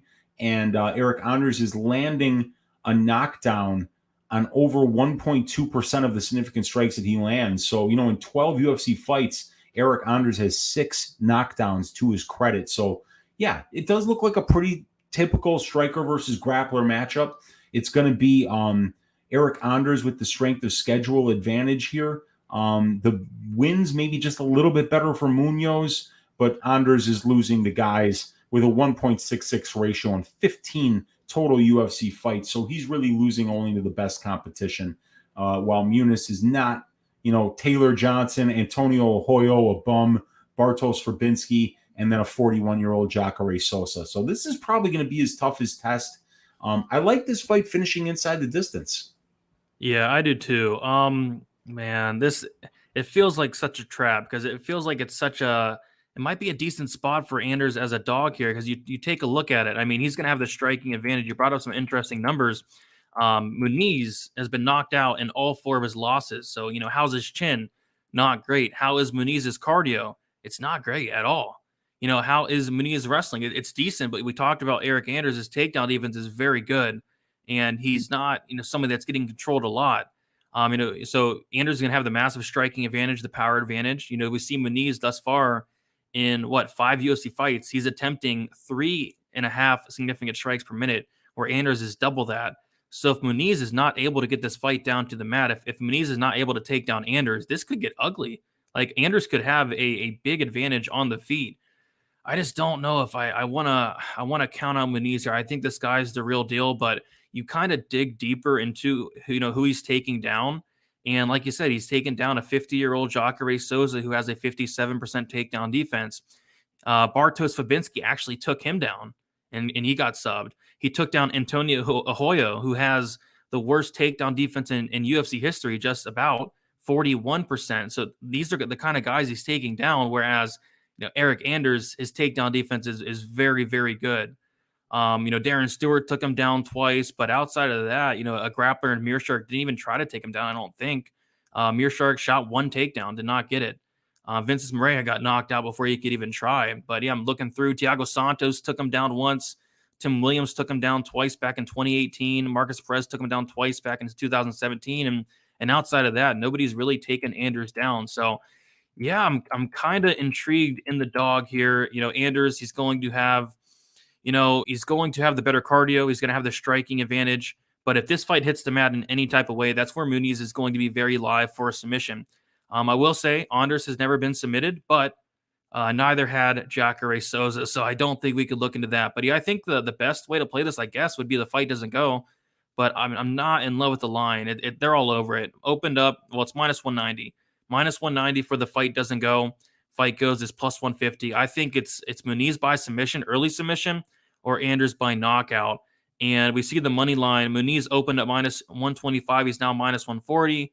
And then Eric Anders opened up plus 105. He's now plus 120. Yeah, I'm so tempted on Anders. But the problem with Anders is this guy, he's another guy that has terrible fight IQ. So yeah, kind of tempted on the dog. I think the takedown defense is key. The striking's key. The cardio's key. But Munhoz, he is a phenom on the mat. So what do you think about the line, Weezy? Are you kind of with me? Do you think Anders could be a potential dog spot? And thoughts on the minus 190 fight doesn't go to decision? Okay, so I was just highlighting some stats here. I'm looking at the fights where Anders was taken down, and they're not really by wrestlers. It's weird, you know. Perez took him down. Tim Williams, Thiago Santos, Darren Stewart. People really aren't attempting to take him down. It's kind of weird because you look at guys, you think that Meerschaert would try to take him down. He didn't. Vinicius Moreira is a grappler, if I'm not mistaken. He didn't try to take him down. Even Theodorou and Jotko were unable to take him down. Like 3 takedown attempts, 0 for 3, 0 for 5, 0 for 1, 0 for 5. And then it's Stewart getting 2 for 4, Santos getting 1 of 1, Tim Williams getting 2 of 5, and Marcus Perez getting 2 of 5. And the most amount of control time I've ever seen him give up in a fight was 137 seconds to Lyoto Machida, and that was in a 5-round fight. So I got to wonder what his grappling defense will look like if somebody's a little more relentless. But, you know, Anders has done a really good job of keeping fights on the feet. So if you're on the Munhoz side, you really need to be aware of that because guys like Meerschaert, Jotko, Vinicius Moreira, Elias Theodorou, Rafael Natal couldn't even take him down once. So I don't know what it is about Anders' takedown defense. Maybe he's not getting tested a lot in it, but maybe it's just a lot better than what we think it is. And that would scare me if I was counting on a guy like Munhoz to get takedowns against a guy like Anders, knowing that Munhoz has been knocked out in all 4 of his losses, and also knowing that, you know, this guy Anders, 6 UFC career knockdowns. I'm kind of liking Eric Anders by knockout here, dude. Yeah, Eric Anders by knockout is very intriguing. And I'm a big Munhoz guy. I like this guy a lot, but if he's not going to get it down to the mat, there's going to be some serious problems.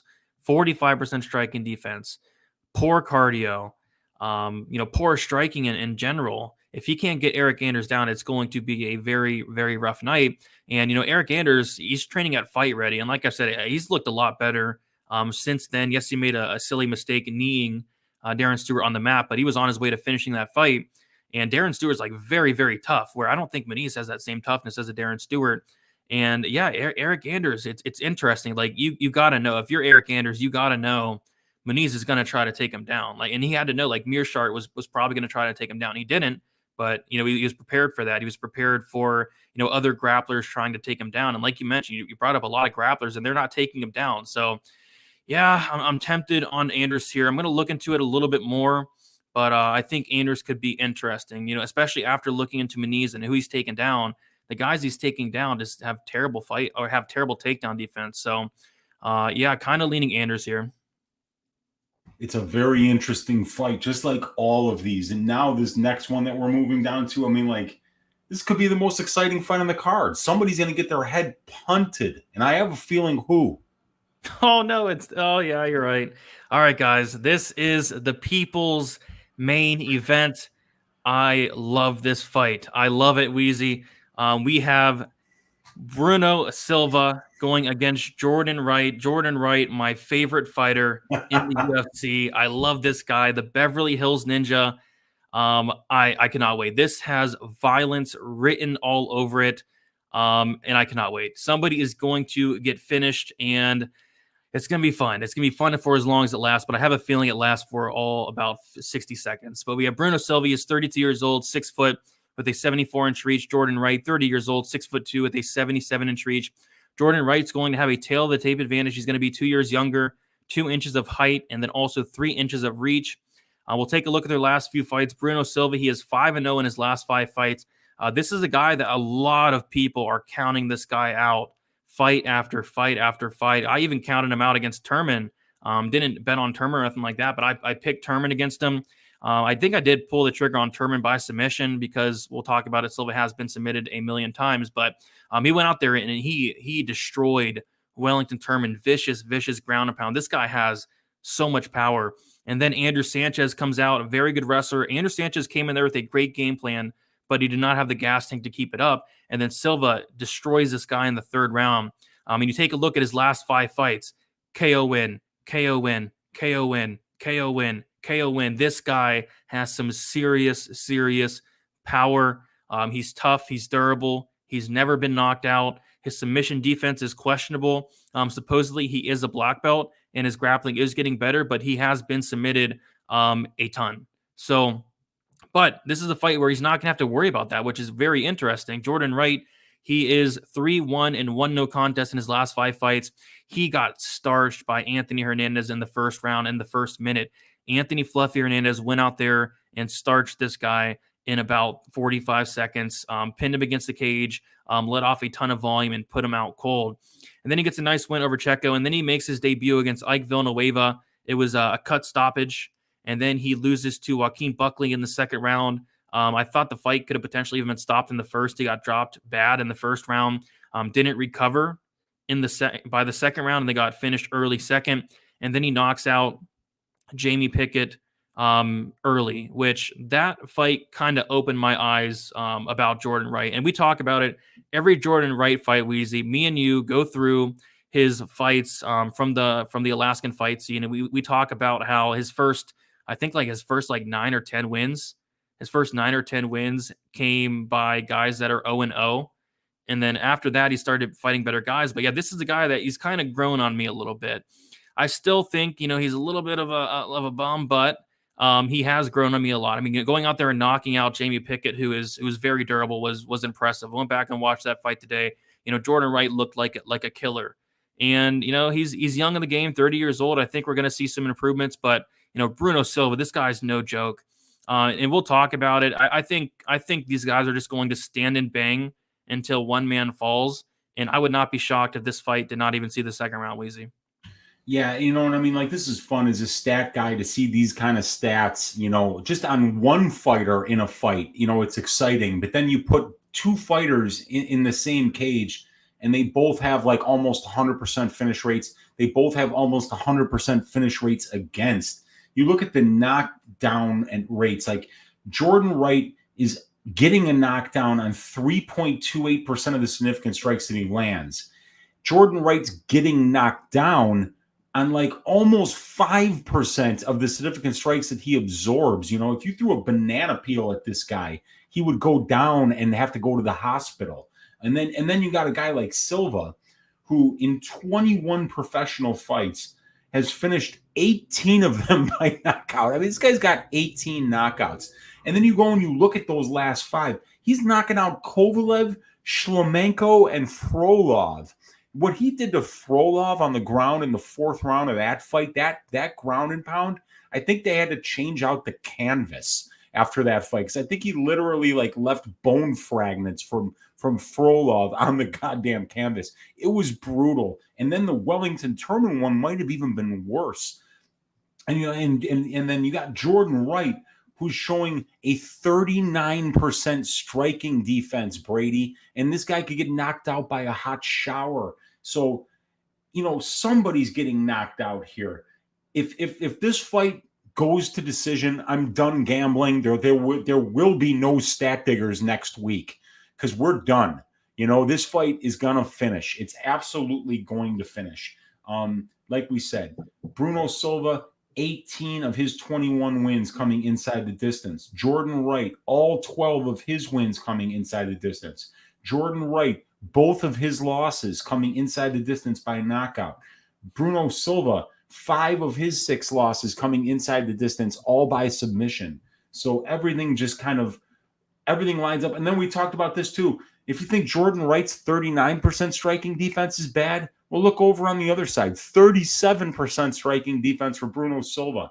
So if Silva doesn't knock Wright out, then it's going to be Wright knocking Silva out. And then you say, well, Weezy, what if they grapple, right? Well, in 6 combined UFC fights, neither one of these guys has ever gotten a takedown, okay? So they probably will not be grappling. And Bruno Silva's been controlled 68% of his UFC cage time, and Jordan Wright's been controlled 35% of his UFC cage time. But like I say, these guys aren't really trying takedowns. So, and it's going to be Silva who's fought the better competition here on the aggregate. So Silva, the power advantage, the striking advantage is going to be close. The grappling is probably Silva. But, this is going to be a very, very violent fight. And the bookies are on to us with the fight doesn't go to decision. Yep, for sure. I mean, you brought up a lot of things that I was going to touch on that I think are very important. The striking defense of these guys, like Both guys have a ton of power, and both guys have horrendous striking defense. Jordan Wright, 39%, Bruno Silva, 37%. Both guys, again, hit very, very hard. I think someone's going to sleep here. You take a look at Bruno Silva, like you mentioned, an 86% knockout rate, 18 knockout wins in 21 fights. And then he's been finished in 5 of his 6 losses. And then the other loss was not a decision loss, but it was an illegal upkick. So Bruno Silva has actually never lost by a decision. And then you take a look at Jordan Wright, and Jordan Wright has as well never lost by decision. He got knocked out by Fluffy. That got turned to a no contest, but he also got knocked out by Buckley. So 2 knockout losses for Jordan Wright, 1 official knockout loss, the other a no contest, but still got knocked out nonetheless. And then he has 7 knockout wins and 5 submission wins, a 100% finish rate for the Beverly Hills Ninja. I'm not going to make fun of his record here because he did fight a lot of bums prior to the UFC, but I do want to mention like how fast Jordan Wright fights finish.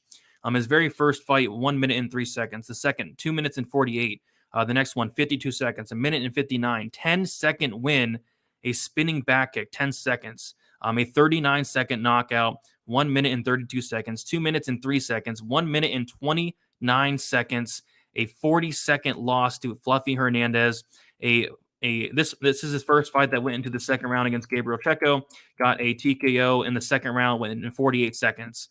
And then a 1 minute and 31 second TKO against Ike Villanueva. And then he lost to Buckley in the second round, 18 seconds in, and then beats Pick in a minute. So this is a guy that has never seen the third round.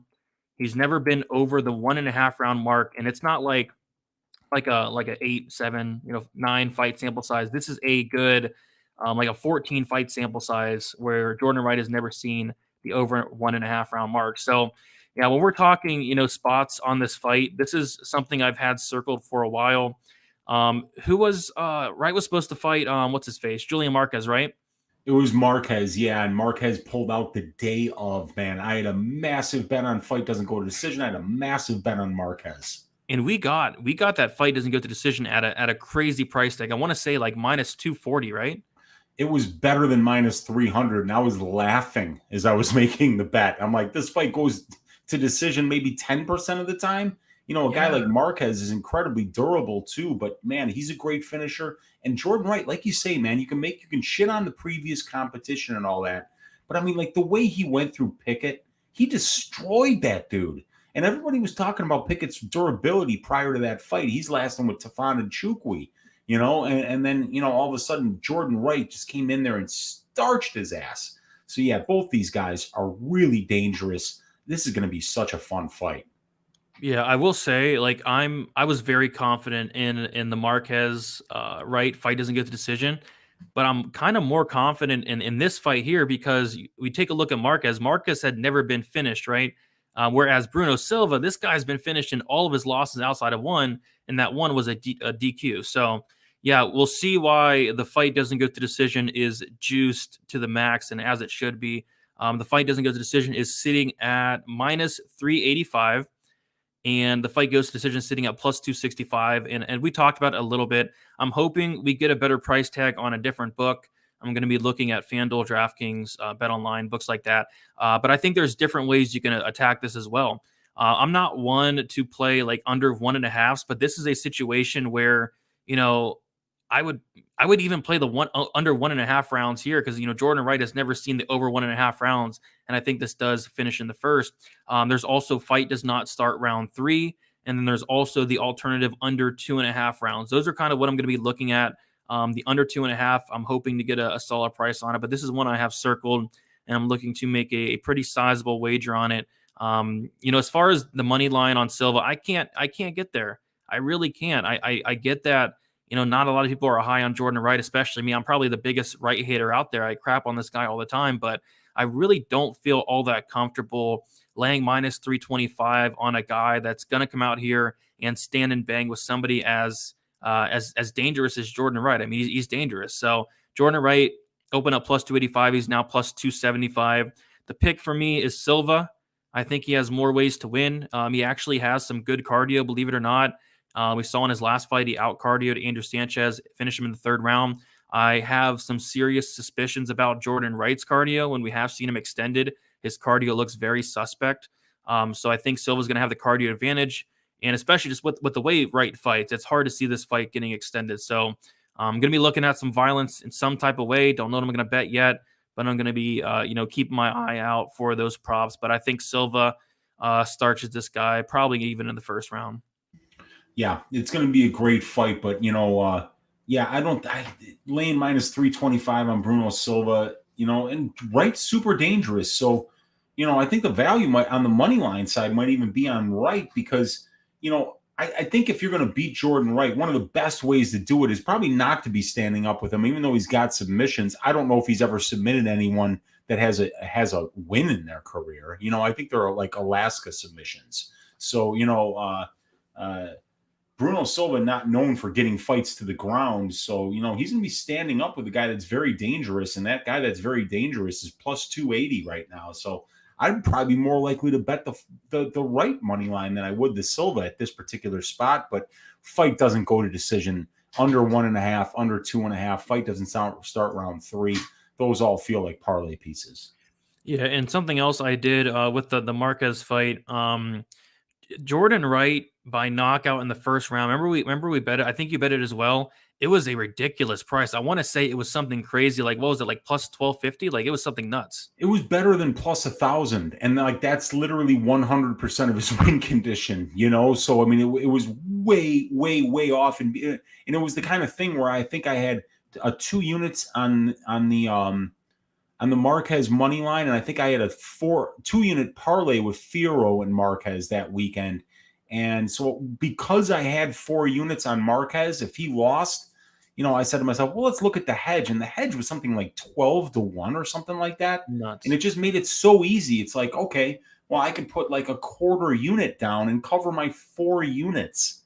I mean, that's crazy, So it was a great hedge. I'm pissed off the fight didn't happen because I really felt I had a ton of money on that fight, and I really felt that the most likely scenarios were covered.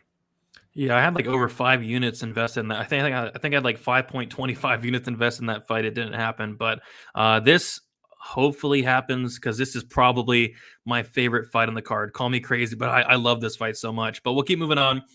We have a fight that is a very interesting heavyweight fight. Augusto Sakai going against Tai Tuivasa. Sakai, 30 years old, 6'3", with a 77-inch reach. Tai Tuivasa, 28 years old, 6'2", with a 75-inch reach. Augusto Sakai going to be 2 years older, 1-inch height advantage, and a 2-inch reach advantage.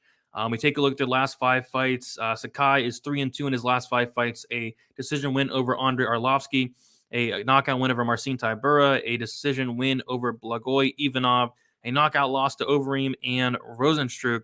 As far as Tai Tuivasa, he is 3-2 in his last 5 fights. A decision loss to Blagoy Ivanov, a submission loss to Sergey Spivak, a knockout win over Stefan Struve, a knockout win against Harry Hunsucker, and then a knockout win against Greg Hardy. So, what I kind of noticed that is interesting in terms of the level of competition, we see on your metric there, Weezy, I'll bring it up in a little bit, but it's even. And the reason being is you take a look at Tai Tuivasa, he was kind of fed to the wolves earlier in his career.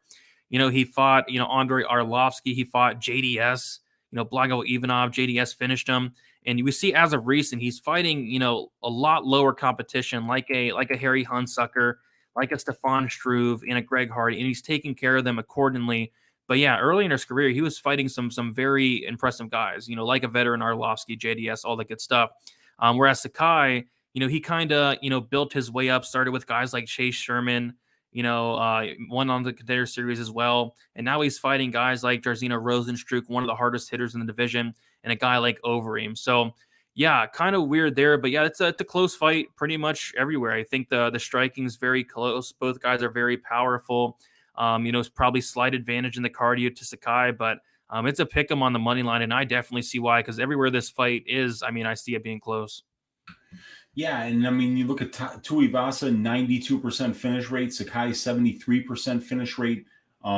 Tuivasa with that 92% finish rate, we can see that Sakai has been finished in 2 out of his 3 losses by knockout. So there's definitely a path there for Tuivasa by knockout.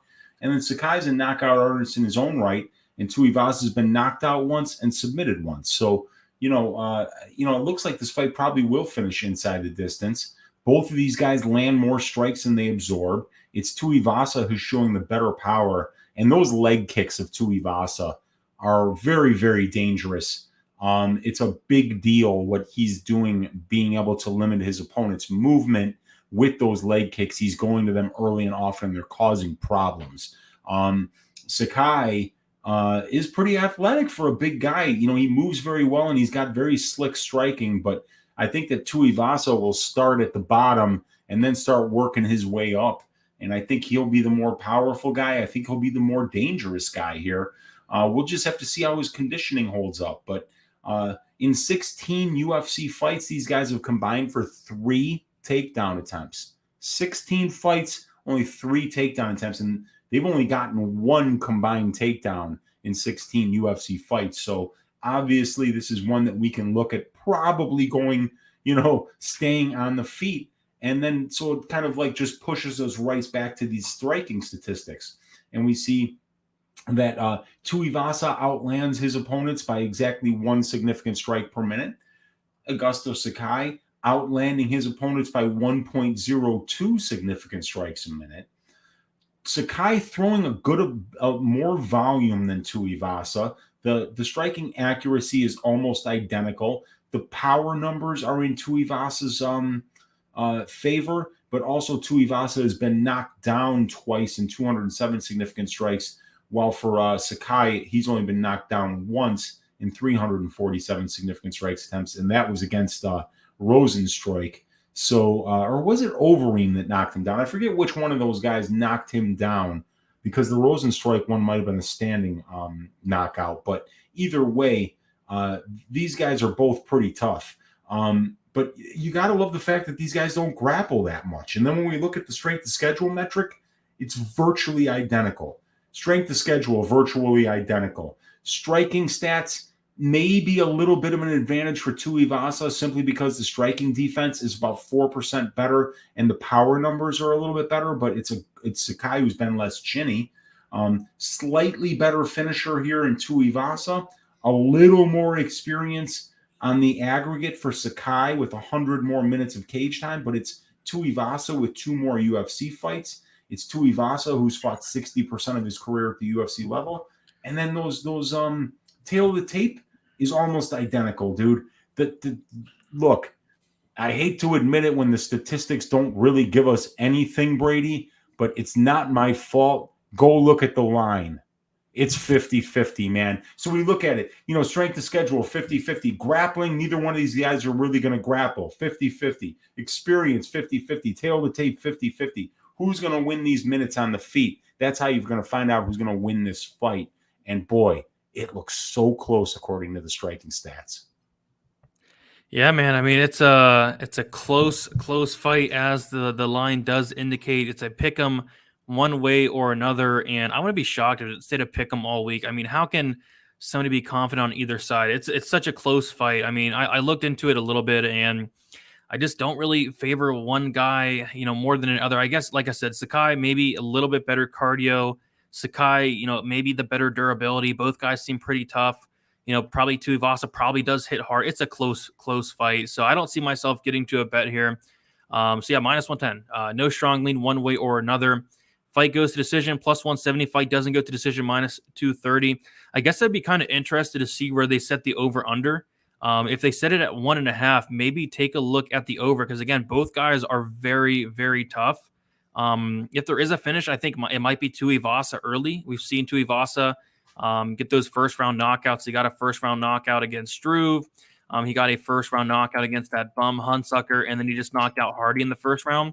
And he also knocked out Cyril Asker on the first round, and then his debut against Rashad Coulter, he knocked him out in the first round. So when Tai Tuivasa is winning, it is in the first round. But again, Sakai's very tough. His only knockout loss, well, he got knocked out by Overeem. That was a TKO. He was fatigued in that fight. But Jairzinho Rozenstruik knocked him out as well. So, yeah, close fight. The lean would probably be like the over 1.5 if they do set it there. Yeah, and that could be interesting. Like you say, they're both tough.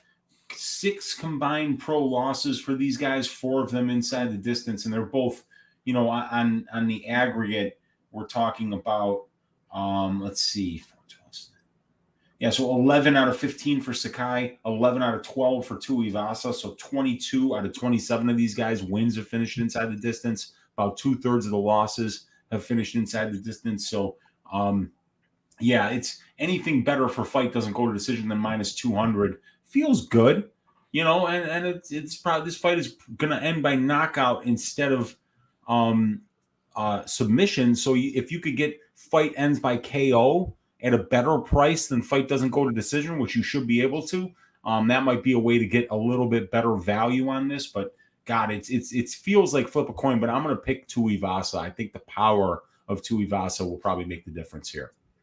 Yep, he's like I said, I think he will have that power advantage. What is up, Tim? Separating Weezy. I will catch up later. I was watching my Steelers win. Shout out to your Steelers. Tim, I'm wearing a Browns hoodie. I'm wearing a Browns hoodie, so sorry about that. But yeah, shout out to you, Tim. They got it done. There you go. All right. So yeah, close fight. Not a ton of interest in it from a betting perspective, but we'll see what that 1.5 rounds is. So I'll move on to the next fight. We have a couple fights until we do get to that main card. And it's crazy. A fight like this is not on the main card. We have Pedro Munhoz going against Dominick Cruz. Very, very good fight here. Another pick'em. So we're going to have 2 fights in a row that are straight pick'ems, minus 110 each way. Pedro Munhoz, he is 35 years old, 5'6" with a 65-inch reach. Dominick Cruz, he is 36 years old, 5'8" with a 68-inch reach. Dominick Cruz, he's going to be 1 year older. He's going to have a 2-inch height advantage and also a 3-inch reach advantage. Their last few fights, Pedro Munhoz, he is 2-3 in his last 5 fights. A knockout win over Cody Garbrandt, a decision loss to Aljamain Sterling, a decision loss to Frankie Edgar, a decision win against Jimmy Rivera, and then a decision loss to Jose Aldo. So obviously very good competition on the Munhoz side, and you can say the same thing for Dominick Cruz. He is 3-2 in his last 5 fights, a decision win over TJ Dillashaw, a decision win over Uriah Faber, a decision loss to Cody Garbrandt, a knockout loss to Henry Cejudo, and then a decision win over Casey Kenny. Very, very well-matched fight here. I think this fight's going to be fun. You liking this one, Weezy? Yeah, very interesting fight. I mean, you went through the tail of the tape. Yeah, an advantage there for Cruz as he's 2 inches taller and has a 3-inch reach advantage. Then you look at the experience numbers. They each have 26 fights. You look at the UFC experience. Munhoz has 16, but Cruz has 8. But, I mean, like before Cruz got to the UFC, he was a champion. So, to say that Munhoz has fought a higher percentage of his career at the UFC level is almost meaningless because Cruz has been fighting the best 135-pounders in the world ever since day one almost for him. So it's Munhoz who's the better finisher here. But we look at, the 9 combined losses for these guys. Only 2 of them have come inside the distance, and it's been Cruz who's been finished. Nobody ever finishes Pedro Munhoz. And before we go on to the striking numbers, we had a good laugh about it before the show. Unless you're allowed to bring a shovel into the cage, you're not finishing Pedro Munhoz with anything. That dude's head is a fucking brick. I mean, he's never even been knocked down. This guy's absorbed over 1,000 strikes from some of the best strikers in the bantamweight division, which is the toughest division top to bottom in the entire UFC. This guy's never been knocked down. And then, we see defensively, obviously Dominick Cruz, one of the best defensive fighters to ever step in the UFC cage. 67% striking defense in an 8-fight sample size. Cruz lands more than he absorbs. It's Munhoz who's obviously going to be more powerful and more busy. But Munhoz actually absorbs about a half significant strike more per minute than he lands. And then Munhoz a little more power than Dominick Cruz, obviously. And then when we look at the grappling numbers, Munhoz not a good wrestler, only a 21% takedown accuracy, and the average is less than 1 takedown per 15 minutes. And Pedro Munhoz's fights are taking place at striking range about 91% of the time. So, Dominick Cruz, for him, it's about 18. So it's about 81% of the time for Cruz. So there's a really high probability that this is going to be a 3-round striking match, and whoever wins the minutes on the feet is going to win this fight. Cruz has been active with his wrestling, but neither one of these guys are getting takedowns at a particularly high clip. So while it'll probably be Munhoz Cruz, who's more likely to go to the wrestling, is he averages 9 takedown attempts per fight. Munhoz only averages 2 takedown attempts per fight. But, Munhoz 80% takedown defense, and he's got a very dangerous guillotine. So I would be surprised if Cruz wrestled a whole ton here. And then on the other side, we got Dominick Cruz has got 83% takedown defense in his own right. Munhoz very low accuracy on his takedowns. I think it might be a lot of wasted energy for whoever shoots first here. So I do predict that this will probably take place on the feet. And I give the power advantage to Munhoz. I give the speed and defense advantage to Dominick Cruz. The volume advantage will be to Munhoz. Boy, it's another one, man.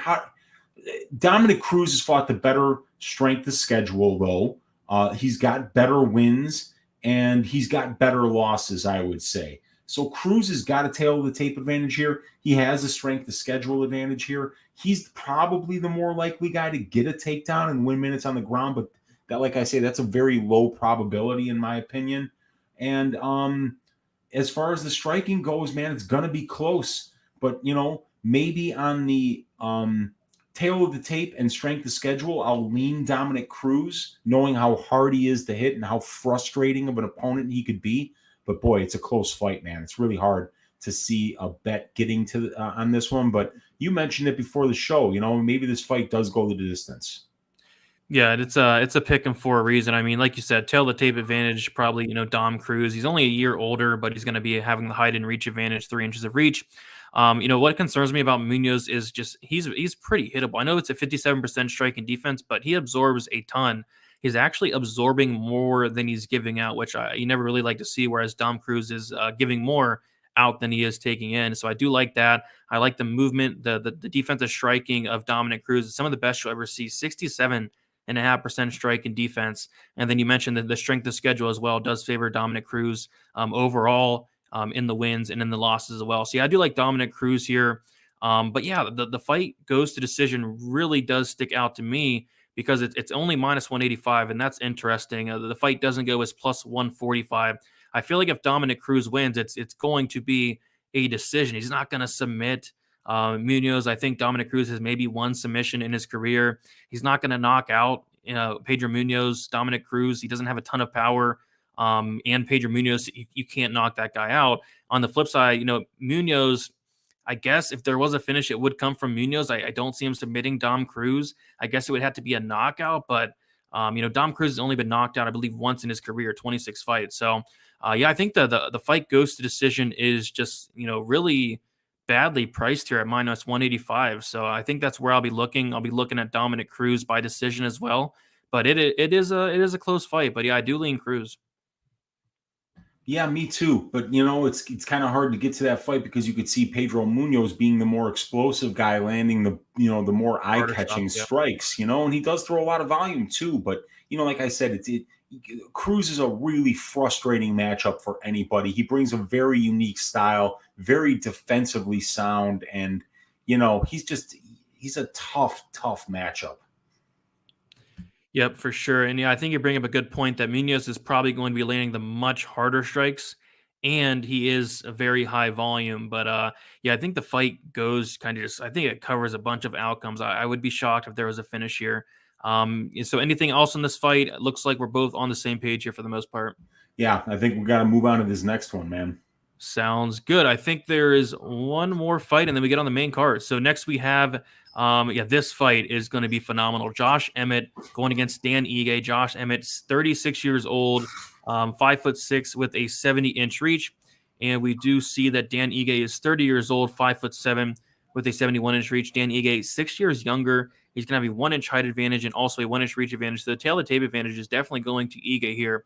We take a look at the last several fights. Josh Emmett is 4-1 in his last 5 fights. A knockout win over Ricardo Lamas, a knockout loss to Jeremy Stevens, knockout win against Michael Johnson, a knockout win against Rashad Betic, and then a decision win against Shane Burgos where he did knock him down twice. As far as Dan Ige, he is 3-2 in his last 5 fights. A decision win against Betic, a decision win against Barbosa. Very close fight there. I thought I could have won either way. A decision loss to Calvin Kattar, a knockout win against Gavin Tucker, and then a decision loss against the Korean Zombie. So, yeah, a big fan of both guys. Josh Emmett, this guy hits extremely hard. We were talking about his power numbers earlier before we started the show, and they're just absolutely insane. Dan Ige, very tough guy. He has been knocked down before, but yeah, very, very fun fight here, Weezy. Without question, man. I mean, these are two high-level featherweights here. The one thing that just, before we start, Josh Emmett, 36 years old, is a featherweight here. That's a red flag. It's Ige, who's 30 years old, right in the prime of his career. He's going to have an inch of height, an inch of reach. He's got one more professional fight. He's got more minutes of cage time. It's, Emmett, who's been a pro longer. But, even Ige, more UFC experience than Josh Emmett, 35 more minutes in the UFC cage. So, Ige right off the bat, a small tail of the tape advantage and a small experience advantage over Josh Emmett. And then we look at the finish numbers, 60% finish rate for Ige, only a 51% finish rate for Josh Emmett, which is actually kind of strange. You would think, 8 out of 16 wins that he would have finished more of those, especially the kind of power that he brings. But, actually, Emmett has finished 3 of his 7 UFC wins, so he's been a decent finisher at the UFC level. In terms of these guys' losses, we've got 6 combined losses, only one of them inside the distance. Dan Ige has never been finished, and Josh Emmett has only been finished once, and it was by knockout. So that was actually kind of surprising to me, because you think of Emmett being such a hard hitter, such a violent puncher, and then you think, Ige having that black belt in Brazilian Jiu-Jitsu and having a really good submission game in his own right. I would have expected to see some more finishes on the losing end, but these guys are both very durable. When we go over to the striking stats, both these guys land more than they absorb, so that's very good. Emmett lands 4.32, absorbs 4.02. Ige is landing 3.82 and absorbing 3.41. So very similar there. It's Ige who's more accurate, but look at that number there, that 2.21% knockdowns per total significant strikes landing. If we do just a little bit of math there, that means Josh Emmett has landed 10 UFC knockdowns in only 9 UFC fights. So this is a guy that you don't want hitting you. Dan Ige, though, has only been knocked down once in 481 significant strikes absorbed, and he is showing almost a 57% striking defense, so that's a good thing. You're going to need to be defensively sound against somebody that hits as hard as Josh Emmett, and Emmett has been equally hard to knock down, as both these guys are being knocked down less than 0.15 times per 15 minutes. So they both got really good chins, and Dan Ige's got some decent power numbers in his own right. He is landing he's got 4 UFC knockdowns in 11 fights. That's impressive in its own right. But really, I mean, obviously Josh Emmett is about 3 times as powerful on that knockdowns per total significant strikes landed metric as Dan Ige is. So that's very impressive. Exactly 3 times more likely to land a knockdown on a significant strike. If we go to the grappling numbers here, both of these guys are fairly accurate. Fairly active with their grappling, but it is Ige who's attempting 4.5 takedown attempts per fight, while Emmett attempts just over 2. Emmett, the more efficient wrestler, getting his takedowns at 47%, while Dan Ige only gets about a quarter of the ones that he goes for. But both these guys attempt land almost the same amount of takedown attempts per 15 minutes. And Dan Ige gets out-controlled by his opponents, while Emmett out-controls his opponents. Neither one of these guys has particularly good takedown defense, as Dan Ige's is at 55%, Josh Emmett's at 50%. So, if either one of these guys wants to win some minutes on the ground, it looks like there will be the opportunity to do that. Ige being the more likely guy to shoot for takedowns, Emmett being the more likely guy to get the takedowns when he shoots for them. When we go to these strength of schedule numbers, we see pretty close here. Ige with the better ratio, but it's Emmett who's fighting the much more experienced competition on the aggregate. When we look at the wins, the ratio almost identical, but Josh Emmett beating the more experienced competition. And when it comes to the losses, it seems like Emmett's losses are weird because his ratio is less than 1, but it's because Jeremy Stevens is in there and has such a 15-18 record. So very interesting there. Dan Ige with the slightly better losses, I would say. But very close fight again. Josh Emmett with a big power advantage here. That's, I think, the thing that jumps off the page the most for Emmett. While for Ige, it's the fact that he's 6 years younger and actually a little more experienced. And, but Emmett's got that strength of schedule advantage as well. So the grappling, I think, is where this fight can be won or lost, is who gets takedowns, who gets control time, and who's able to win some minutes there, because I think it's going to be very close on the feet. Yep, for sure. I remember I messaged you on Thursday. I was like, so-and-so is kind of sticking out from an underdog perspective. And at the time, Dan Ige was one of those guys I mentioned, and he was plus 185, and I didn't get a chance to look into it. And today, I've never seen line movement like this before our show on Sunday. Dan Ige is now went from like plus 185 on December 2nd, December 4th even, and then now he is plus 142. So tons of money flowing in on Dan Ige. And yeah, it's a close fight. On the feet, I do favor Emmett personally. I mean, the power, you just cannot ignore the power. You take a look at Josh Emmett in his last fight against Shane Burgos. He dropped him twice. He dropped Bektic. He dropped Michael Johnson. He dropped Jeremy Stevens. He dropped Lamas. And he dropped our tennis 4 times. So in his last 1, 2, 3, 4, 5, 6 fights, he has 10 knockdowns. He's had at least 1 knockdown in his last 6 fights. Like that's nuts to me. And we have seen Ige knocked down. We've never seen him knocked out. But yeah, on the feet, I have some serious concerns about Dan Ige.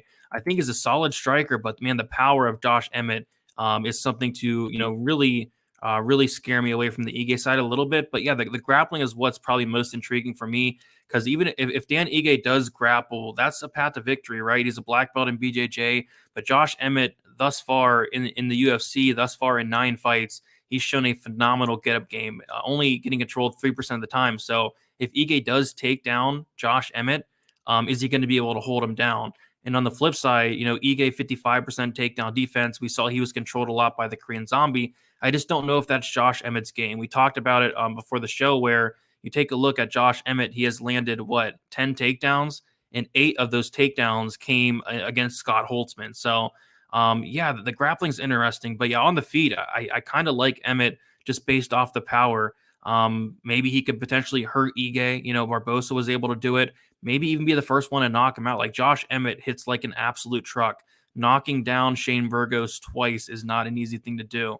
I think I'm gonna pick Emmett here, but if you got in at on Dan Ige like plus 185 the other day, I think that's a pretty solid bet. The fight goes to decision minus 160. The fight doesn't go to decision as plus 120. No strong lean one way or another. If there is a finish in this fight, you got to believe it's Josh Emmett, though. When you see somebody that's got the kind of power that Josh Emmett does, it's usually more likely than it isn't that guy is going to absorb more significant strikes per minute than he's going to land, right? Because when you throw with this massive power, you don't have to land that often. And frankly, you don't even have to throw that often. But, Emmett still throws a good amount of volume here at 11 significant strikes a minute. And he's showing a 63.5% striking defense to go along with that crazy power. 10 knockdowns in his last 6 fights. It can't be ignored. And usually when you see somebody with that kind of power, you don't see them necessarily being a minute winner on the feet. But Emmett's winning minutes on the feet here. And that's a very dangerous combination to go up against, because while Ige is a black belt, we've got a 9-fight sample size for Josh Emmett. 104 minutes in the UFC cage. Brady, he's been controlled less than 4 minutes out of 104. So if you think that Ige is going to go out there and take downs and multiple minutes of control time, it'll be the first time in 9 fights that anybody's done that to Emmett. And boy, you come in close to this guy and he clips you, you're going to be waking up usually more than a minute later. And that is very bad for your brain. Yeah, I agree. Yeah, the pick probably for me is going to be Emmett, but if I was forced to make a bet on this fight, I think it's dog or pass. Well, you've got that 6 inch, or that, I'm sorry, the 6 year younger for Ige is something you can hang your hat on. The fact that Ige actually has more experience in a shorter career, he's been the busier fighter. He probably is the better grappler in terms of submission grappler. And but Emmett coming from a wrestling camp that's really known for these guys train with guillotines, all the Josh Emmett has probably spent more time in guillotine chokes and training than any of us have spent doing a lot of things, eating hot meals, so I don't see Ige submitting him, getting him out of there. Josh Emmett has never been submitted once. So, I think that power is going to be what makes the biggest advantage here. But there are reasons to like Ige. Being the younger guy and being the more experienced guy is a big deal. Yep, for sure. Do agree there. But yeah, we'll move on to the next fight. We are on the main card now. If you all can smash the like button, it'd be much, much appreciated. 5 firefights left to go. And we have Raulian Paiva, Sean O'Malley to kick off the main card. We have Paiva is 26 years old, 5'8", with a 69-inch reach. Sean O'Malley, 27 years old, 5'11", with a 72-inch reach. So Sean O'Malley is going to be 1 year older. He's going to have a 3-inch height advantage and a 3-inch reach advantage as well. We'll take a look at their last few fights. Paiva is 3-2 in his last 5 fights. A loss to Kai Kara France, a knockout loss to Rogerio Bontorin, a knockout win against Mark De La Rosa, a decision win against Zalga Sumagulov, and then a decision win against Kyler Phillips. As far as Sean O'Malley, 4-1 in his last 5 fights, a knockout win against Jose Quinones, a knockout win against Eddie Wineland, a knockout loss to Marlon Vera, a knockout win against Thomas Almeida, and then a knockout win against Chris Matinho. So, yeah, obviously O'Malley is a very, very big favorite. Lots of hype on this guy, a fan favorite for sure. But I have a funny suspicion that Raulian Paiva is quite the step up from Chris Matinho. So, Weezy, this one's fun. What do you think about this one? Yeah, you want to have a fun time? Let's listen to the names, the cans that this guy has crushed O'Malley while he's been in the UFC. Alfred Kashakian, Terrion Ware, Andre Sukumta, who fucking all he had to do was stand back up in the 3rd round, and that's a win. He would have lost to Andre Sukumta if Andre Sukumta hadn't made the biggest fight IQ error maybe in the history of the UFC. This is, if it were a football play, it would be Leon Lett. You see a guy break his leg right in front of you, and then you follow him to the ground and don't make him stand up for the last 3 minutes of the fight. So that was a win. Jose Quinones, the corpse of Eddie Wineland, the rotting corpse of Thomas Almeida, and then a guy with Mountain Dew colored hair in Chris Matinho. Those are the wins for O'Malley here. A combined UFC record amongst those guys of 18-29. And some of the, 6 of those 18 wins came in the 1990s from Eddie Wineland, So, come on. We got a problem here in terms of the strength of schedule of O'Malley. We got a problem here with those neuro-ass legs of his that get broken about 1/3 of the time when he steps foot in the cage. So Paiva's 1 year younger. It's going to be O'Malley with the height and the reach advantages here. Paiva's got an experience advantage, almost 100 more minutes in the pro cage. Fought 25% of his career at the UFC level, while it's over half for O'Malley. 78% finish rate for O'Malley, a 33% finish rate for Raulian Paiva. O'Malley has been finished in his only loss. Paiva has been finished in 2 out of his 3 losses. So 3 out of the 4 combined pro losses inside the distance for these guys. That would lead me to start looking at a fight doesn't go to decision bet here. If we're going to talk about who the better striker is, obviously we got to go with Sean O'Malley, as he lands 8.25 significant strikes a minute and only absorbs 3.59. A fantastic 62.5% striking accuracy, a fantastic 65.68% striking defense, while Paiva is losing minutes on the feet, absorbing almost 3/4 of a strike more per minute than he lands. Not very good on the striking defense at only 50%. It's O'Malley showing more power, landing 1.26 knockdowns per 15 minutes. It's only 0.21 knockdowns per 15 minutes for Paiva. So the striking numbers don't give me a lot of faith in Paiva. And then we see that Paiva's gotten 3 takedowns in 6 fights. He's only controlled his opponents 10.6% of the time. O'Malley's gotten 3 takedowns. He's shown 60% takedown defense. But, for a striker in Sean O'Malley to spend 88% of your time at striking range, that's exactly what you want. That's exactly the kind of fight that O'Malley is comfortable in. So you got to like the fact that he's been in those kind of fights.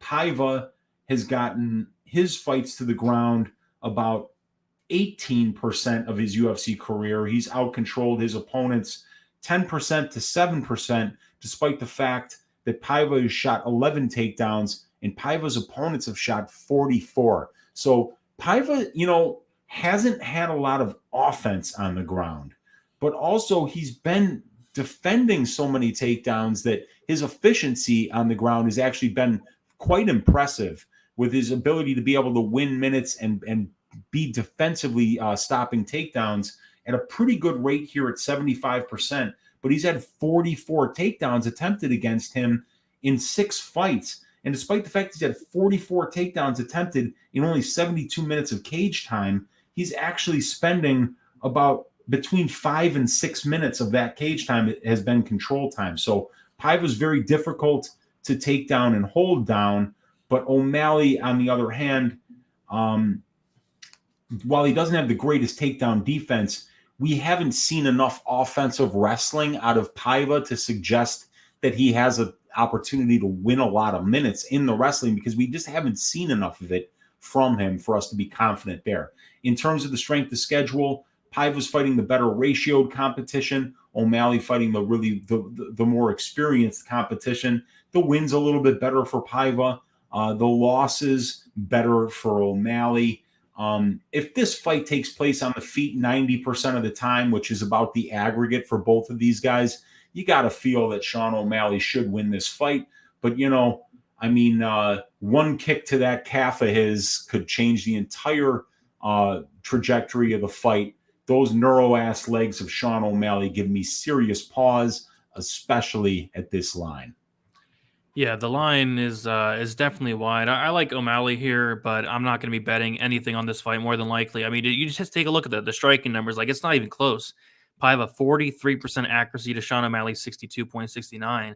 And then we look at Paiva, he lands 4.24, but he's actually absorbing more, which is a huge red flag to me, because he is not, this is probably going to be the best striker he's fought yet. So that's a huge concern. And then you mentioned the takedown numbers, 27% accuracy. He has a black belt in BJJ. He's a good grappler. But if you can't get it there, if this is on the feet, yeah, you got to favor O'Malley. I like O'Malley here. Am I going to lay minus 300? No, I am not. We do see that at one point, O'Malley was like minus 350 back late in November, minus 355, went back to minus 280. He's currently sitting at minus 290. Paiva open up plus 270. He went all the way to plus 290, and he's back down to plus 245. It's probably too wide, right? Like, I think, Paiva's getting disrespected a little bit. I like the guy. He's well-rounded, black belt, solid striker, but I think on the feet, there's a pretty big discrepancy in the skill there. The fight goes to decision, plus 105. Fight doesn't go to decision, minus 145. If you can't finish Chris Matinho, under 2.5 rounds, like, I don't want to, bet a violence prop here. Chris Matinho, a lot of people probably don't know this, but prior to that O'Malley fight, he had been finished in every single loss. And I know he looked really tough, but I thought O'Malley should have probably ran through him in about a round. But no, it took him. Herb Dean kind of saved him. Herb Dean saved him. Like, that fight probably shouldn't have even been stopped. So, I'm not going to mess around with the fight goes or fight doesn't go. I think O'Malley probably knocks him out, but no confidence in this pick, really, especially at minus 300. Yeah, it's too wide, I mean, there's a lot of wide lines on this one already, but it's just O'Malley. He's had his leg broken twice in the UFC cage. I mean, like, to get it broken once is a lot. Twice. Oh, God, man, and I just don't know. I mean, like, when you hear somebody talk about how they're still undefeated, and it's like you want to talk about how you didn't lose the Vera fight. Well, what about that fucking Sukumtov fight? I mean, like, that's the worst fight IQ anybody has ever shown in the history of the UFC, laying on top of him there. I mean, this guy should have lost to Andre Sukumtov. Yeah.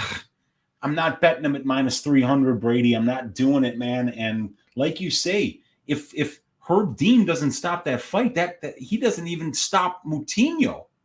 And now Moutinho is going to be fighting one of the greatest bantamweights ever in Guido Canetti, the 67-year-old Guido Canetti, getting another fight against a Mountain Dew colored hair Chris Moutinho here. Will anybody be tuning into that one? I don't know, but I will be tuning into this fight. It does feel like a nice hand-picked opponent again for O'Malley, doesn't it? A former flyweight. A guy who's not particularly great on the feet, but doesn't have the kind of grappling game that makes you worry about Sean O'Malley's takedown defense here. It should be O'Malley. And if he doesn't get it done, boy, I think a lot of people are going to be roasting his ass.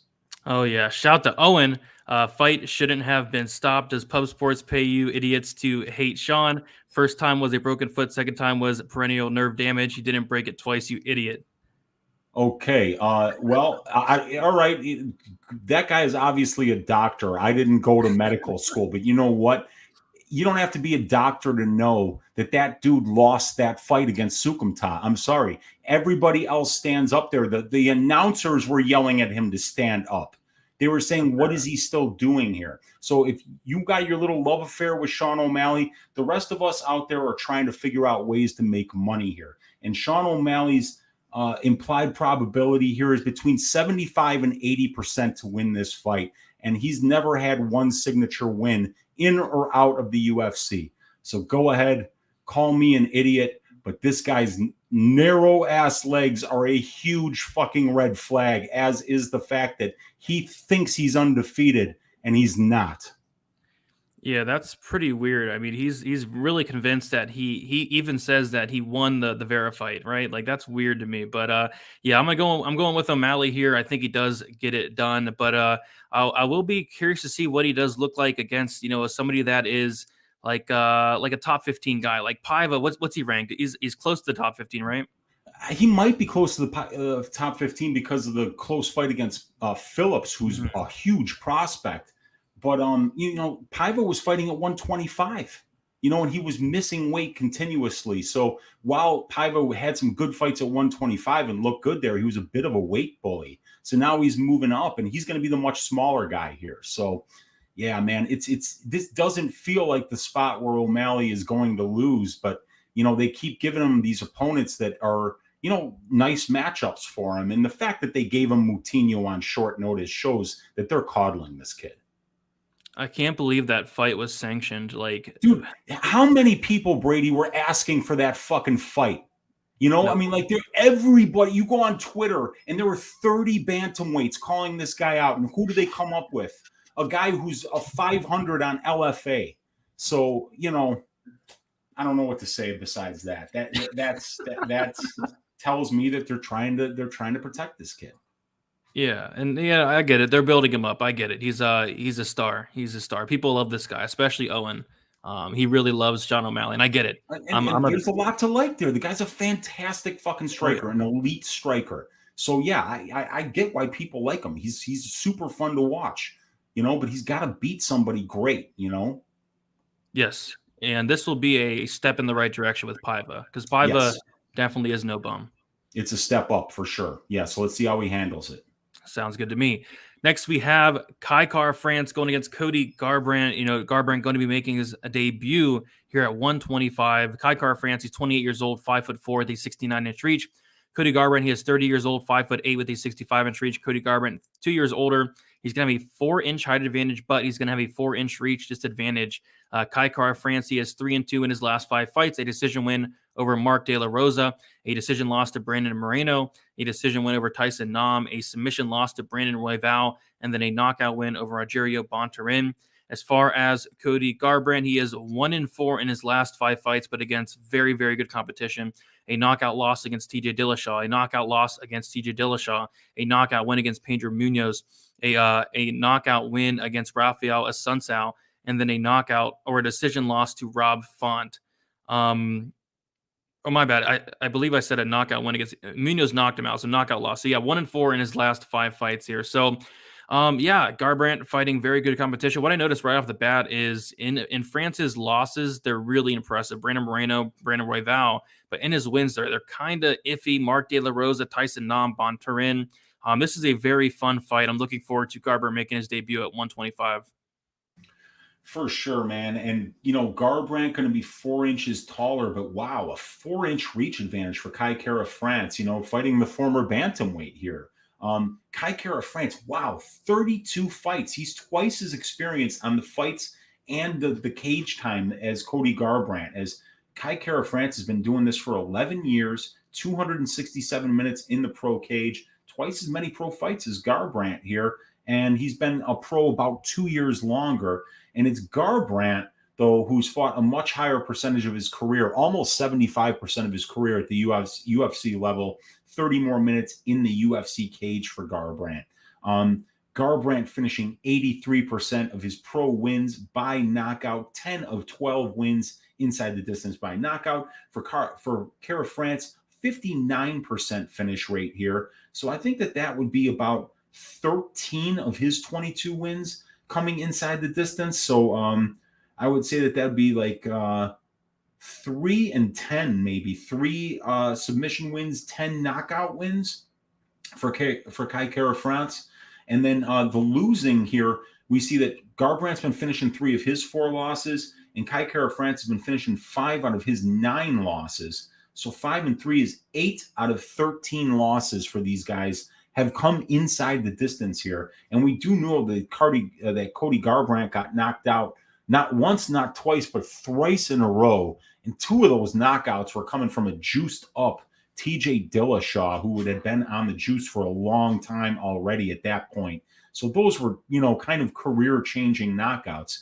But we did see Cody Garbrandt fight 5 rounds with Rob Font, absorb a whole ton of significant strikes, and his chin held up pretty well there. He will be cutting an extra 10 pounds, though, down to 125 pounds for this one. So there are a lot of people who are thinking that Cody Garbrandt, who already has been chinny, who's already getting knocked down on over 1% of the significant strikes that he's absorbed, who's already been knocked out in 3 out of his 4 UFC losses, they're thinking that him cutting down another weight class when we know that does not do good for things for your chin has got a lot of people thinking Kai Kara France has really got a shot here. And then we look at the striking numbers, Brady, and Kai Kara France lands well over 1 more significant strike per minute than he absorbs, while Garbrandt is landing 1 less significant strikes per minute than he absorbs. Both these guys striking accuracy a little bit south of 40%. It's Cody Garbrandt who has crazy power numbers, though, Brady. We're talking about, I believe, 9 knockdowns in 11 fights, if I'm not mistaken here.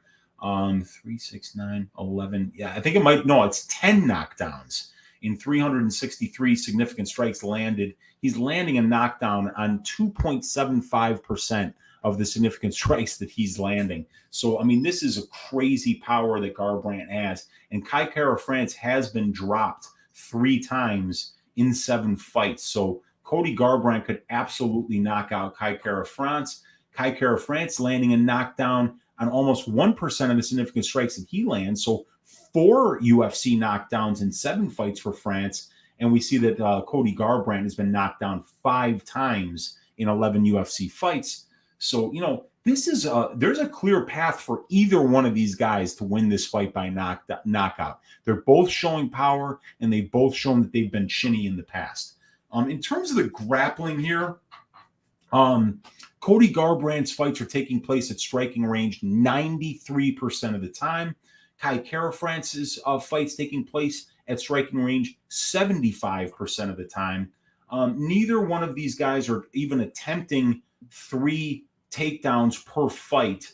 And each one of these guys, Kai Kara France, only a half takedown per 15 minutes. Cody Garbrandt, only 1 takedown per 15 minutes. And on the 8 takedowns that Cody Garbrandt has gotten, he's only controlled his opponents less than 6 minutes on those 8 takedowns. So even though Cody Garbrandt can get takedowns, he's really not holding people down there or fishing for submissions, as he never even attempted a submission in the UFC.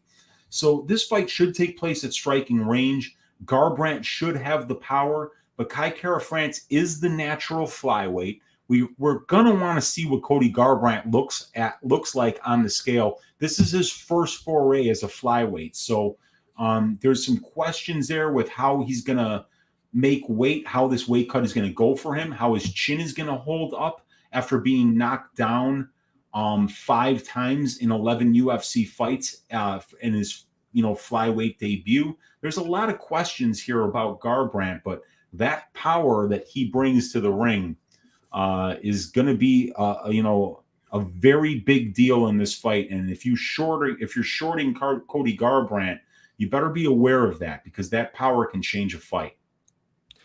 Yep, for sure. Garbrandt has a ton. I think both guys have a ton of power, but I'm going to say Garbrandt is the better hitter here, or the harder hitter here, because he's knocking out guys and knocking him down as well up a weight class. I think his power is going to definitely translate down here. I guess the chin concerns me, like cutting extra weight. Like, how's that going to affect his chin that is already, very, very suspect? But I'm kind of, France, like you said, France is kind of chinny as well. I mean, getting knocked down twice by Brandon Royval, getting knocked down. I think there's another fight he got knocked out. He got knocked down in his debut. Yeah, he got knocked down in his debut against Garcia as well. So he has been knocked down. He has been submitted before as well. I saw people in the chat talking about potentially, Cody going to the grappling route, and because he's going to be the bigger guy. And I don't know if he will. I mean, he's a good wrestler, has a wrestling background. He actually went to that wrestling background against Font a lot more than we had seen in the past. But the problem with that is Kai Kara-France's takedown defense is very, very good. I'm not sure if Cody's going to be able to have success, but it's a close fight. This was one of the bunch I texted you or messaged you the other day about, this line seems off. It was France, it was Minner, and then it was one Ige. And then I believe at the time, Kai Kara-France was sitting at something crazy like, it was plus 150 at the time. And now it's plus 113. Like, this line has moved so much just in the past like 2 days. It was plus 140 back on December 2nd and is now minus 113. So, yeah, France is a very, very popular dog. I think a lot of people are fading Cody here, and Garbrandt is minus 133. You still can get France as good as plus 135. That is on DraftKings. But even on DraftKings, like even yesterday he was plus 150 on DraftKings. So money is pouring in on Kai Kara-France. Do you agree with the line movement? Do you think it should be closer? Do you think it should be wider? And also they have the fight goes to decision plus 135, and the fight doesn't go to decision at minus 175. I think I'm going to stay away from the time props, but I don't know. It's a close fight. What do you think of the line here? Yeah, I kind of feel like that I see why the money's coming in on France, because there's the narrative questions about Garbrandt. I don't think anybody's suggesting that Garbrandt hasn't beaten the better competition. I don't think anybody's suggesting that Garbrandt doesn't have more power. I mean, if you're doubting Garbrandt, go back and watch that performance against Dominick Cruz that he put on. That was an absolute masterclass. This guy is very, very good. And Kai Kara-France is a career 125-pounder, I don't know if he's felt the kind of power that Cody Garbrandt brings to the cage. So I see why the money's coming in on Kara-France. And then, you look at a couple of the other things here. He's got a reach advantage, 4 inches. He's got an experience advantage. The strength of schedule is actually, not that badly in Garbrandt's favor here. And Kai Kara-France has been pretty damn efficient on his wrestling too. So yeah, there's reasons to like it here, especially at like plus 150. It's not like you're that's a nice plus number. So I see why the money's coming in. But Cody Garbrandt's got a ton of power. It's just that it's hard to put money on Garbrandt as a favorite right now, knowing that this is his first cut down to 125, that he's been knocked out several times. We don't know how the chin's going to hold up. It seems like the questions are on the Garbrandt side and not on the Kai Kara-France side. But Kai Kara-France is at plus money, so I see why the money's coming in. Yeah, and I also see why Garbrandt's the favorite. We talk about level of competition. I mean, you take a look at Kai France's wins. If he beats Cody here, it's going to be his best win by a mile. In his debut, Elias Garcia, he beat him by decision. He beat Raulian Paiva, who we just talked about, but a lot of people, including me, thought Paiva actually won that fight. And then he beats Mark De La Rosa, who is somebody that went on a 4-fight losing streak and got cut from the UFC. And then he also beat Tyson Nam, who is a guy that I'm not all that impressed with. He's 2-3 in the UFC. Not sure if he's cut. And then he also beat Rogerio Bontorin in a fight where he was very close to losing that fight, but Bontorin was not able to submit him. He got up and then knocked him out there. So yeah, this will easily be Kai France's biggest win of his career if he does beat Cody Garbrandt. But I can't really say the same thing for Cody Garbrandt. If he beats Kai France, he's already beat a guy like Dominick Cruz, right? So yeah, I get why Cody's the favorite. I get why money is coming in. I don't know what I'm gonna do with this fight yet, but I will say that I agree with the line movement. I think it should be somewhat close. You can't trust Cody. Do you think it finishes, or do you think it goes to decision? I think there's a very high probability that it finishes for a couple of reasons. One, this fight should be taking place on the feet. Two, both these guys have been knocked down on about 1% of the significant strikes that they're absorbing. Three, both these guys have a ton of power, especially Garbrandt. And then four, you got Garbrandt cutting the extra 10 pounds. He's already been shinny in the past. Yeah, I do like the fight doesn't go here, but it's juiced up a little bit for a flyweight fight. Yeah, I thought the same thing. I thought we'd get a much better line on it. Yeah, minus 175. I don't think I'd go there. But yeah, good fight. Looking forward to Garbrandt coming down for the first time. Should be a very fun one. We have 3 fights left. Next, we have Geoff Neal going against Santiago Ponzinibbio. We have Geoff Neal, 31 years old, 5'11", 75-inch reach. Ponzinibbio, 35 years old, 6 foot, in a 73-inch reach. So Geoff Neal is going to be 4 years younger. He's going to have a 1-inch height disadvantage and also a 2-inch reach advantage. Geoff Neal, he is 3-2 in his last 5 fights. A decision win over Belal Muhammad, a knockout win over Nico Price, a knockout win over Mike Perry, a decision loss to Stephen Thompson, a decision loss to Neil Magny. As far as Ponzinibbio, 4-1 in his last 5 fights, a knockout win over Gunnar Nelson, a decision win over Mike Perry, a knockout win over Neil Magny, a knockout loss against the Leech, and then a decision win over Miguel Baeza. I think the big elephant in the room is, I'm kind of questioning why this fight is still happening. Geoff Neal, if you guys have not heard, I think it was on Thanksgiving. This guy gets arrested for a DUI and also gun possession. And my question is, why are you getting drunk like a week before a fight? Like that shows me that, that is he really taking this serious? And you take a look at his last couple of fights against Magny, against Thompson. He does not look like the same guy he did against, say, Mike Perry, Nico Price. He looks kind of like a shell of himself. I know it's weird to say that. And then also he was talking about, he's dealing with some things outside of the cage as well. But yeah, the dude is, he's out there hanging out with Keith Peterson a week before a fight. And now he's going to go in there against Santiago Ponzinibbio, who looked phenomenal against Miguel Baeza. And it's a fight where, if this fight was scheduled, say, before, like a year ago, yeah, I'd probably take Geoff Neal here. But now with all the question marks on the Neal side, with him looking like crap these last 2 fights, with him getting arrested a week before a fight, DUI, hanging out with Keith Peterson, getting drunk, smoking cigarettes. Like, I don't know how confident I can be in Geoff Neal here. So what do you think about this fight, Weezy? It's a weird one. Like, I really thought this fight would be off. Yeah, I just heard about the Neal stuff. I don't know how I missed that, but I missed it, that he had been arrested and stuff like that. And when I was looking at this fight before I knew that Neal had gotten arrested, I was thinking, man, Ponzinibbio's 35, he's 4 years older. Neal's got the reach advantage, he's the southpaw. There's a lot of things to like about Neal. In particular, it's that 1.8% knockdowns per total significant strikes landed. And the fact that he's fighting really tough competition too.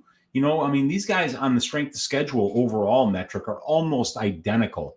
So Neal has not had an easy road thus far. But we know Santiago Ponzinibbio, 13 UFC fights. He's been fighting the top, notch of the division for a long time. So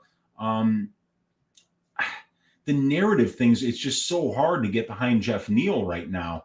But this should be a stand-up fight.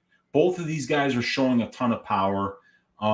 It's Ponzinibbio who puts that pressure and pace on you, and that is definitely something that works. Stephen Thompson's not a pressure and pace fighter, and Neal Magny, does it a little bit more with grappling sometimes. But, he's seen pressure and pace from Nico Price, and Geoff Neal handled it well. He's seen pressure and pace from Mike Perry. He handled it well. Shit, he's seen pressure and pace from Bilal Muhammad, and he beat Bilal Muhammad. So you look at those 3 wins prior to the losses to Thompson and Magny, and you wonder if this is just a bump in the Neal road for Neal, but it doesn't feel like it, right, Brady? Because he's already had health problems during this 2-fight losing streak, like serious heart problems.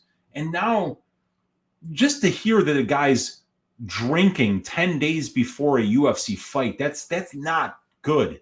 And then, you're drinking to the level that you're actually, getting a DUI, and then you've got a gun on you in Texas, which I thought was actually required. I didn't realize you could get arrested for having a gun in Texas. I thought you were required to own guns in Texas, but he managed to get arrested for a gun in Texas. That's probably the first time it's happened in a long time. I got to go with Ponzinibbio here, man. It just feels like Geoff Neal's the narrative side of this fight. I don't even know if it's going to happen in the first place. But second of all, to hear somebody's drinking, he's on a 2-fight losing streak. We saw Ponzinibbio look great against Paiva. So, yeah, I think I got to go with Santiago here. Yeah, and you can't look into narratives that much, but the dude is literally drinking a week before camp and getting a DUI. And DXJC brings up a good point that it was actually Keith's gun, and Geoff took the rap because Keith was on probation. So yeah, definitely a good job there by Geoff Neal taking the fall there. But yeah, but then the smoking with cigarettes, Brady. Yeah. He shouldn't be. Because if you're hanging out with Keith Peterson, it's not like you're not smoking cigarettes. You're drinking bourbon, you're smoking cigarettes. That's bad for your cardio, man. He's making a lot of bad decisions. Even if he's not like the secondhand smoke, Keith Peterson goes through what, 5-6 packs a day. He's at least that many packs a day. Listen to his voice. He's not going to be able to speak 5 years from now. Yeah, he's drunk 24/7. Oh. But I think it'd be interesting to see who's reffing the fight. If it is Keith Peterson, his buddy, maybe take a shot on Neal. But if not, I just gotta pick Ponzinibbio here. Am I gonna bet the fight? Probably not. And it's weird. So some books actually don't have this fight out. So they kind of even more does this fight even happen? Like a couple books don't even have it out, but the books that do have it out, it's the straight pick 'em, -110 each way, no props on it. So.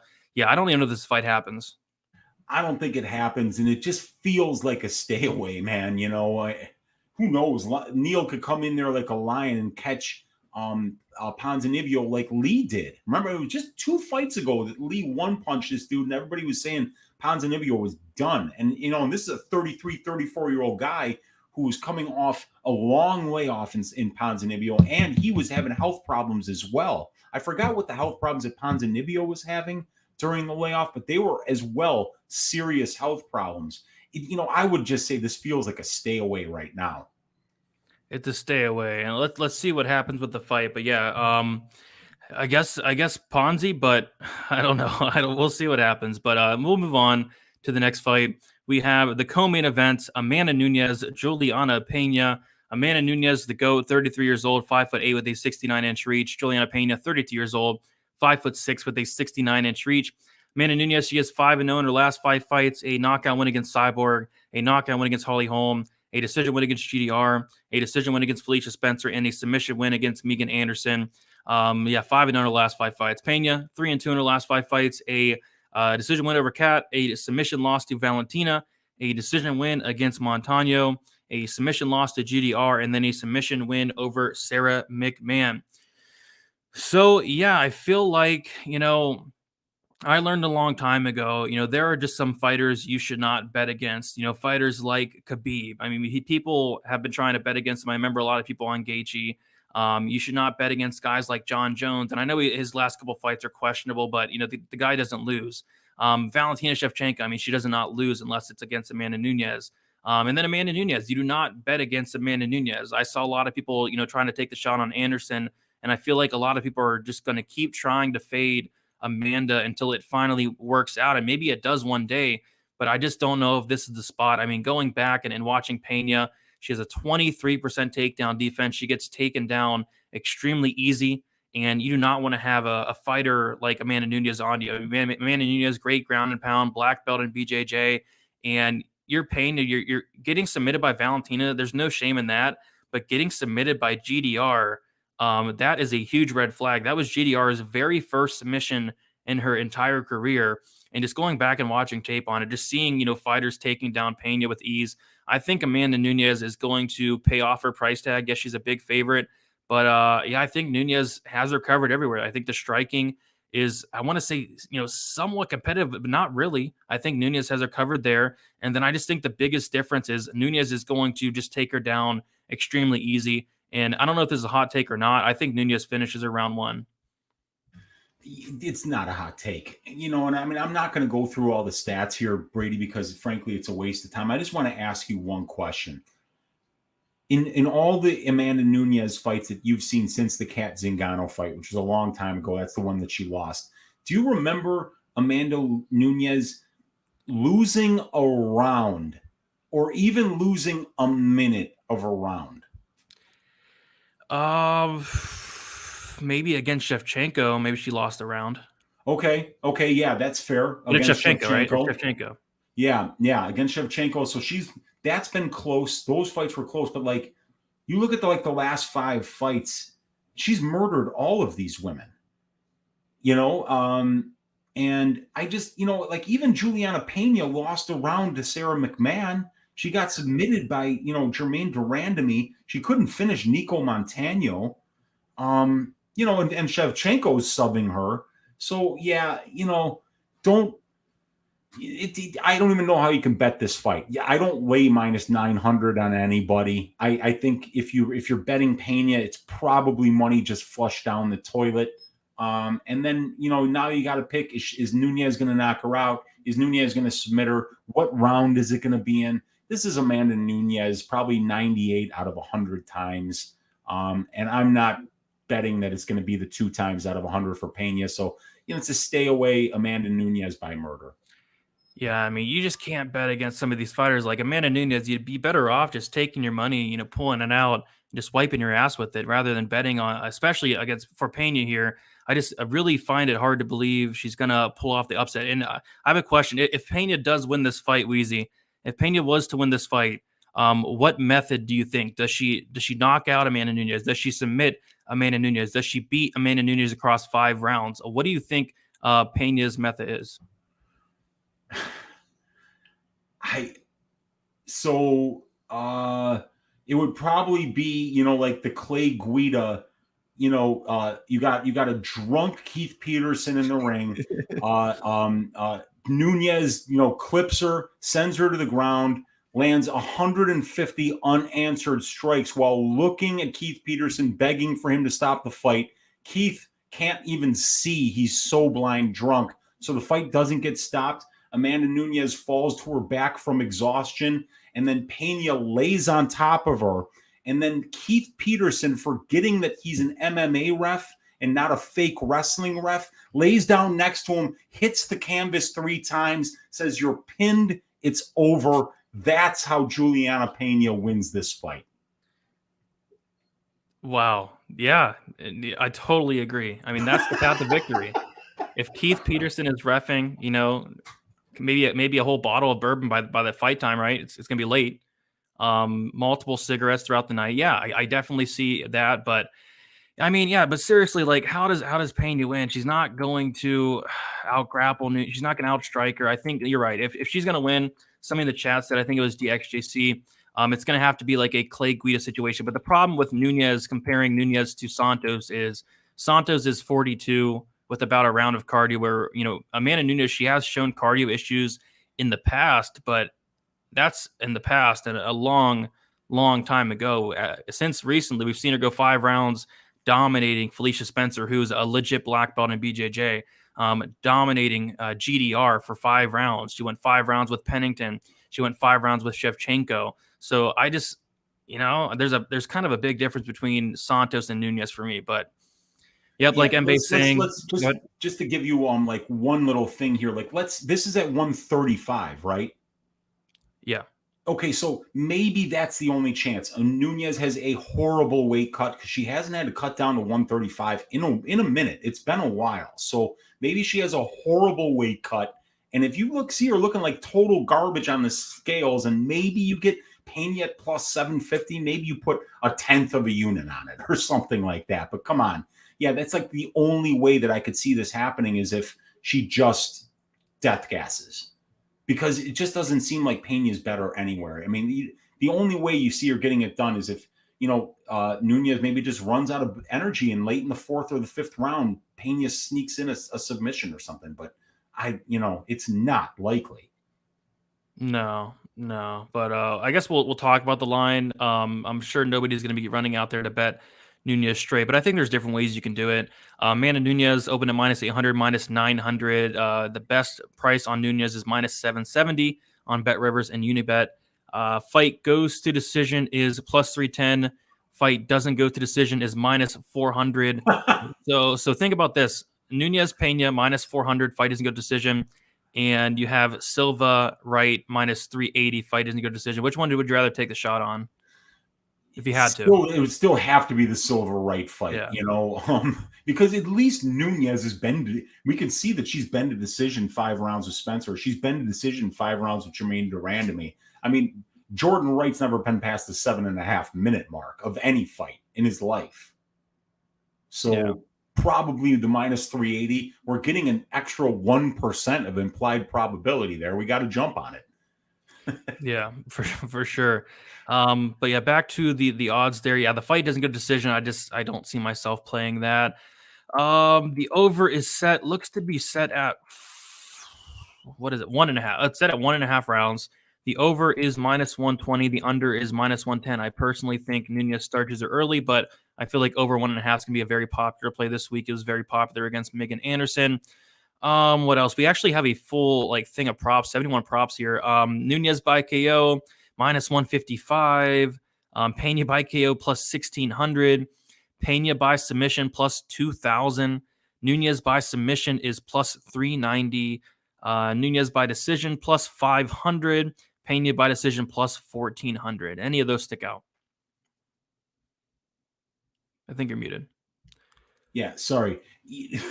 Nunes inside the distance minus 333. How hilarious is that? I mean, they're talking about that there's like a 78% chance that she finishes inside the distance. I mean, it's that one-sided of a fight. And when it's that one-sided of a fight, you have to get too narrow in order to make any money. I think maybe the safest bet is just Nunes inside the distance, but shit, man, you're laying almost minus 300 here.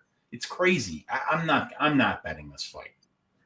Yeah, I mean, I have Nunes in a parlay with Robertson. I got Nunes at minus 770 in that parlay, and I do like that quite a bit. And then Robertson at minus 335. So I feel like I'm going to beat a lot of line movement on that one. I feel like both those lines will get wider as the fight week goes on. I would not be shocked if Nunes closed at minus 1,000 like she does in most fights. But yeah, maybe it's more competitive than I think, but I think Nunes does run through right here. So we'll go to a more competitive fight, the main event.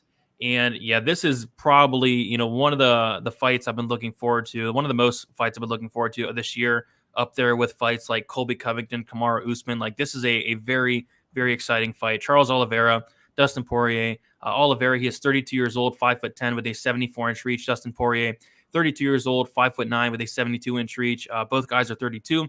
Oliveira is going to have a 1-inch height advantage and also a 2-inch reach advantage. Oliveira, he's on a solid win streak. Not sure the exact number of wins in a row, but he's won his last 5 in a row at least. Knockout win against Nick Lentz, knockout win against Jared Gordon, submission win against Kevin Lee, decision win against Tony Ferguson, and then knocked out Michael Chandler in the second round after battling some adversity in the first. As far as Dustin Poirier, a decision win over Max Holloway, a submission loss to Khabib, a decision win over Dan Hooker, a knockout win over Conor back-to-back. So, Yeah, this fight is very, very fun and very, very exciting. I like both guys here. Weezy, I'm curious to hear your thoughts on this one.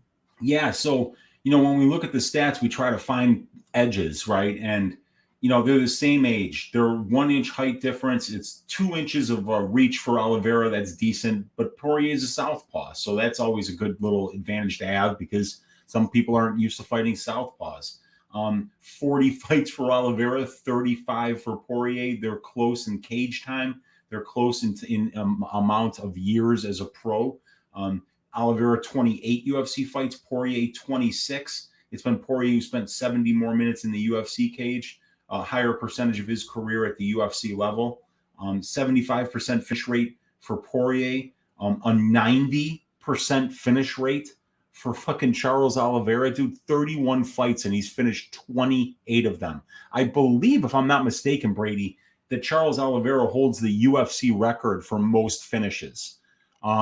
And that would be, he's finished 90% of his UFC wins. So that's 17 wins by finish for Charles Oliveira in his career. That is absolutely amazing.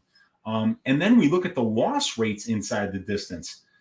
Poirier's lost 4 of his 6 fights inside the distance, and Oliveira has lost 7 of his 8 inside the distance. So 7 plus 4 is 11 of 14 of these guys' fights have finished inside the distance on the loss side. So about an 80% implied probability. So betting that anywhere up to like minus 375 actually has value. The striking numbers, Oliveira lands more than he absorbs, 53% accurate, landing a knockdown on about 1% of the significant strikes that he lands. Poirier lands 1.4 significant strikes more than he absorbs, just under Oliveira in the power numbers, but landing more knockdowns per 15 minutes than Oliveira does, because Oliveira lands less strikes because he spends more time on the ground, while Poirier's fights take place in striking positions a little bit more than Oliveira does. And plus, Poirier is a volume monster. So Poirier is going to be the guy throwing more volume. He's going to be the guy with the better power numbers. And also, Oliveira a little more chinny. A little bit of a defensive advantage for Poirier, but it's almost negligible. And then we look, both of these guys have attempted the exact same amount of takedowns. They both attempted 76 takedowns in their UFC careers. Oliveira gets them at a higher clip, but it's Poirier who does a better job being efficient in terms of not being out-controlled by his opponents on the ground. But then again, Oliveira, I don't think minds being on his back because he's such a dangerous BJJ practitioner. So Charles Oliveira's fights are taking place in control time positions just under 60% of the time. So only about 40% of Oliveira's fights take place at striking distance. While for Poirier, it's about 60% that takes place at striking distance, 40% at grappling distance. So, you got to believe with these guys' aggregates, a 54 fight sample size, that this fight's probably going to take place on the ground about half the time and standing up about half the time. And we know that Oliveira is probably going to be the guy that's more dangerous on the ground, and he's definitely the better submission grappler here, while Poirier is better on the feet. He lands a lot more significant strikes than he absorbs. He throws a lot more volume, and he's a little more powerful. But we both know that Charles Oliveira is very dangerous on the feet as well. So it kind of feels like Oliveira has a better advantage in the grappling than Poirier has in the striking. And then when we look at those control time numbers, it kind of feels like this fight will take place half and half in the striking range, half in the grappling range, because Oliveira really efficient on his takedowns at about 45% accuracy, and Dustin Poirier sub 60% takedown defense. So that's not great. And then even Oliveira sub 60% takedown defense, and Poirier gets takedowns when he wants them.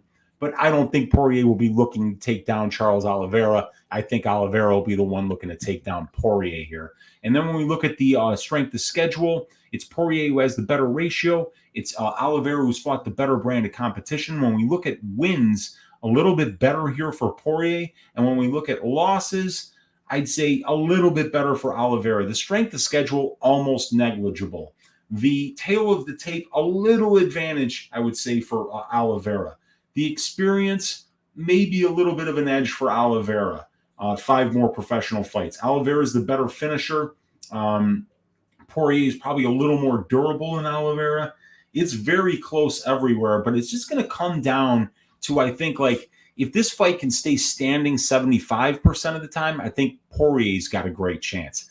If Oliveira can get this fight to the ground 50 to 55% of the time, I think he's probably going to win. So, Poirier's takedown defense is going to have to be on point.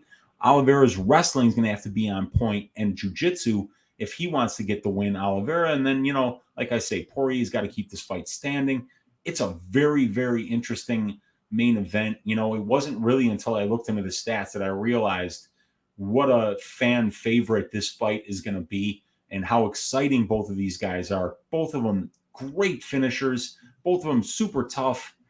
Can't wait for this main event. I'm picking Dustin Poirier, but I'm not really confident in it.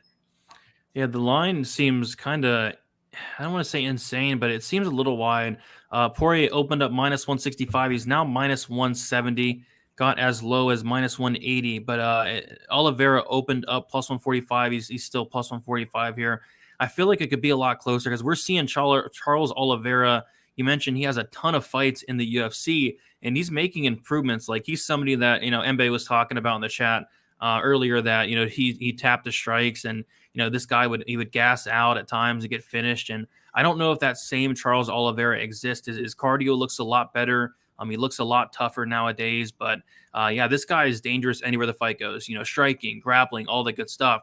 And what really sticks out to me the most in this fight is just the finish rates. Charles Oliveira, this guy is dangerous. Like you mentioned, 90% finish rate, 19 submission wins, and 9 knockout wins. He's dangerous anywhere the fight goes.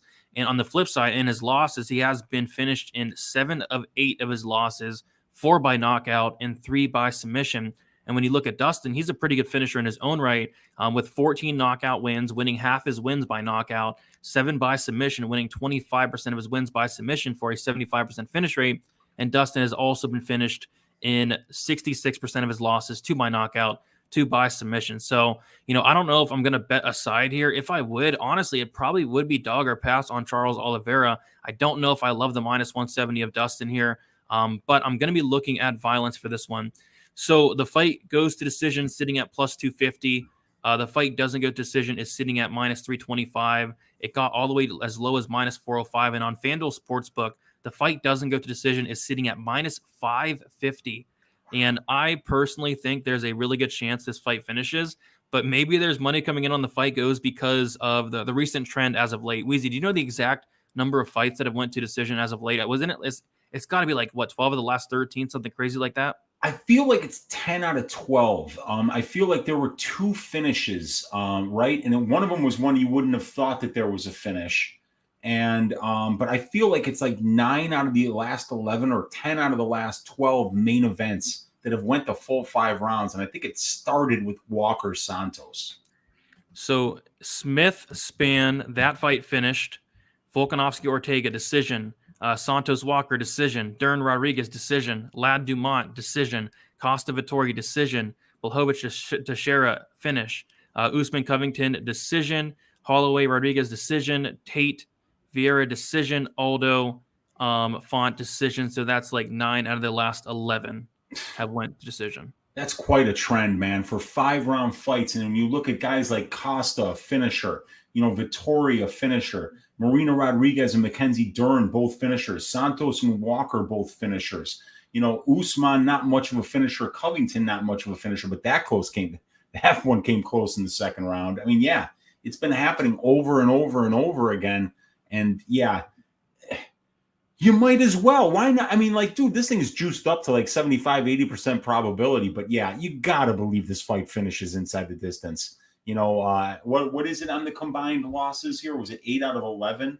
It's 14 losses. It's 11 out of 14, of these, so that's over 80%. So it's actually sitting pretty damn close to what the implied probability on the combined losses is. So it seems like a fair line. Yeah, I mean, I agree. But yeah, I mean, if this fight does not finish, I will be absolutely shocked. Like DXJC is saying, this fight will break that trend. I It better. sure hope so, or something's wrong. Something's going on. I mean, maybe if Keith Peterson's in there, drunk Oh, as shit, bottle of bourbon already down. Maybe he's on starting on his second already. If Keith Peterson's in there, maybe I could see it. But both guys are dangerous. Both guys have been finished.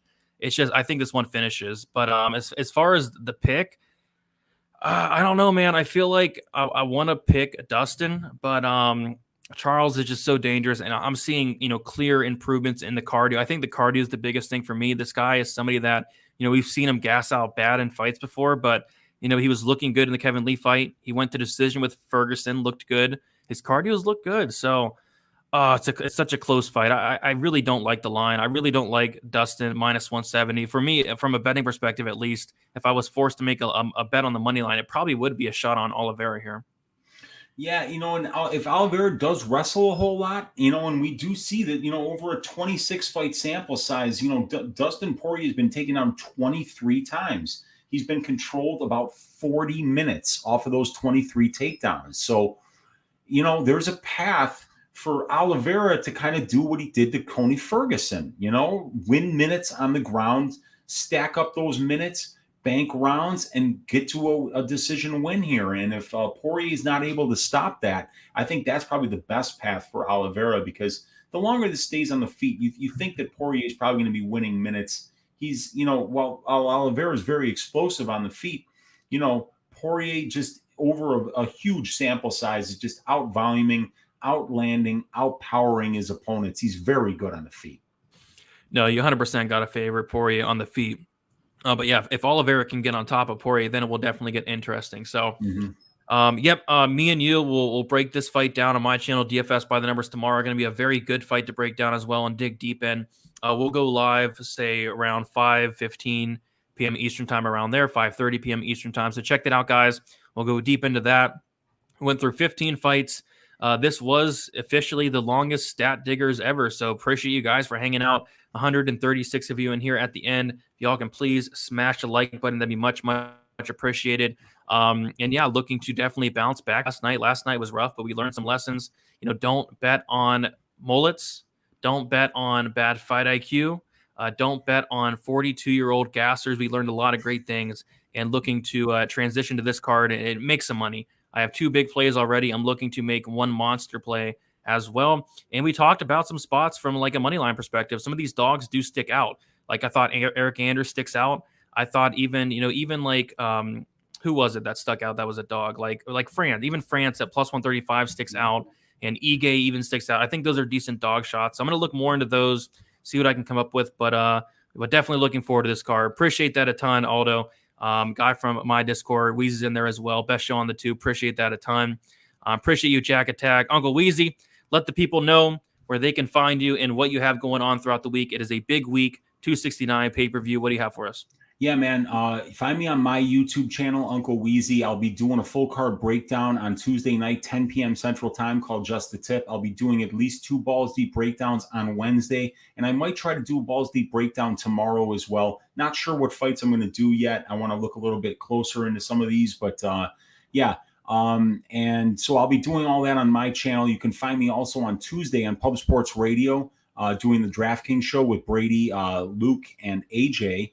That is at 6 p.m. Central Time every Tuesday, and right here every Sunday night on Stack Diggers. God bless each and every one of you for hanging out with us for like 3 hours tonight. We had to go over 15 fights on one of the best cards of the year, so we didn't want to shortcut any of these fights. We wanted to give you as much information as we can. Thank you guys for hanging out with us. Thanks to Pub Sports for having Brady and I every week. I really appreciate each and every one of you.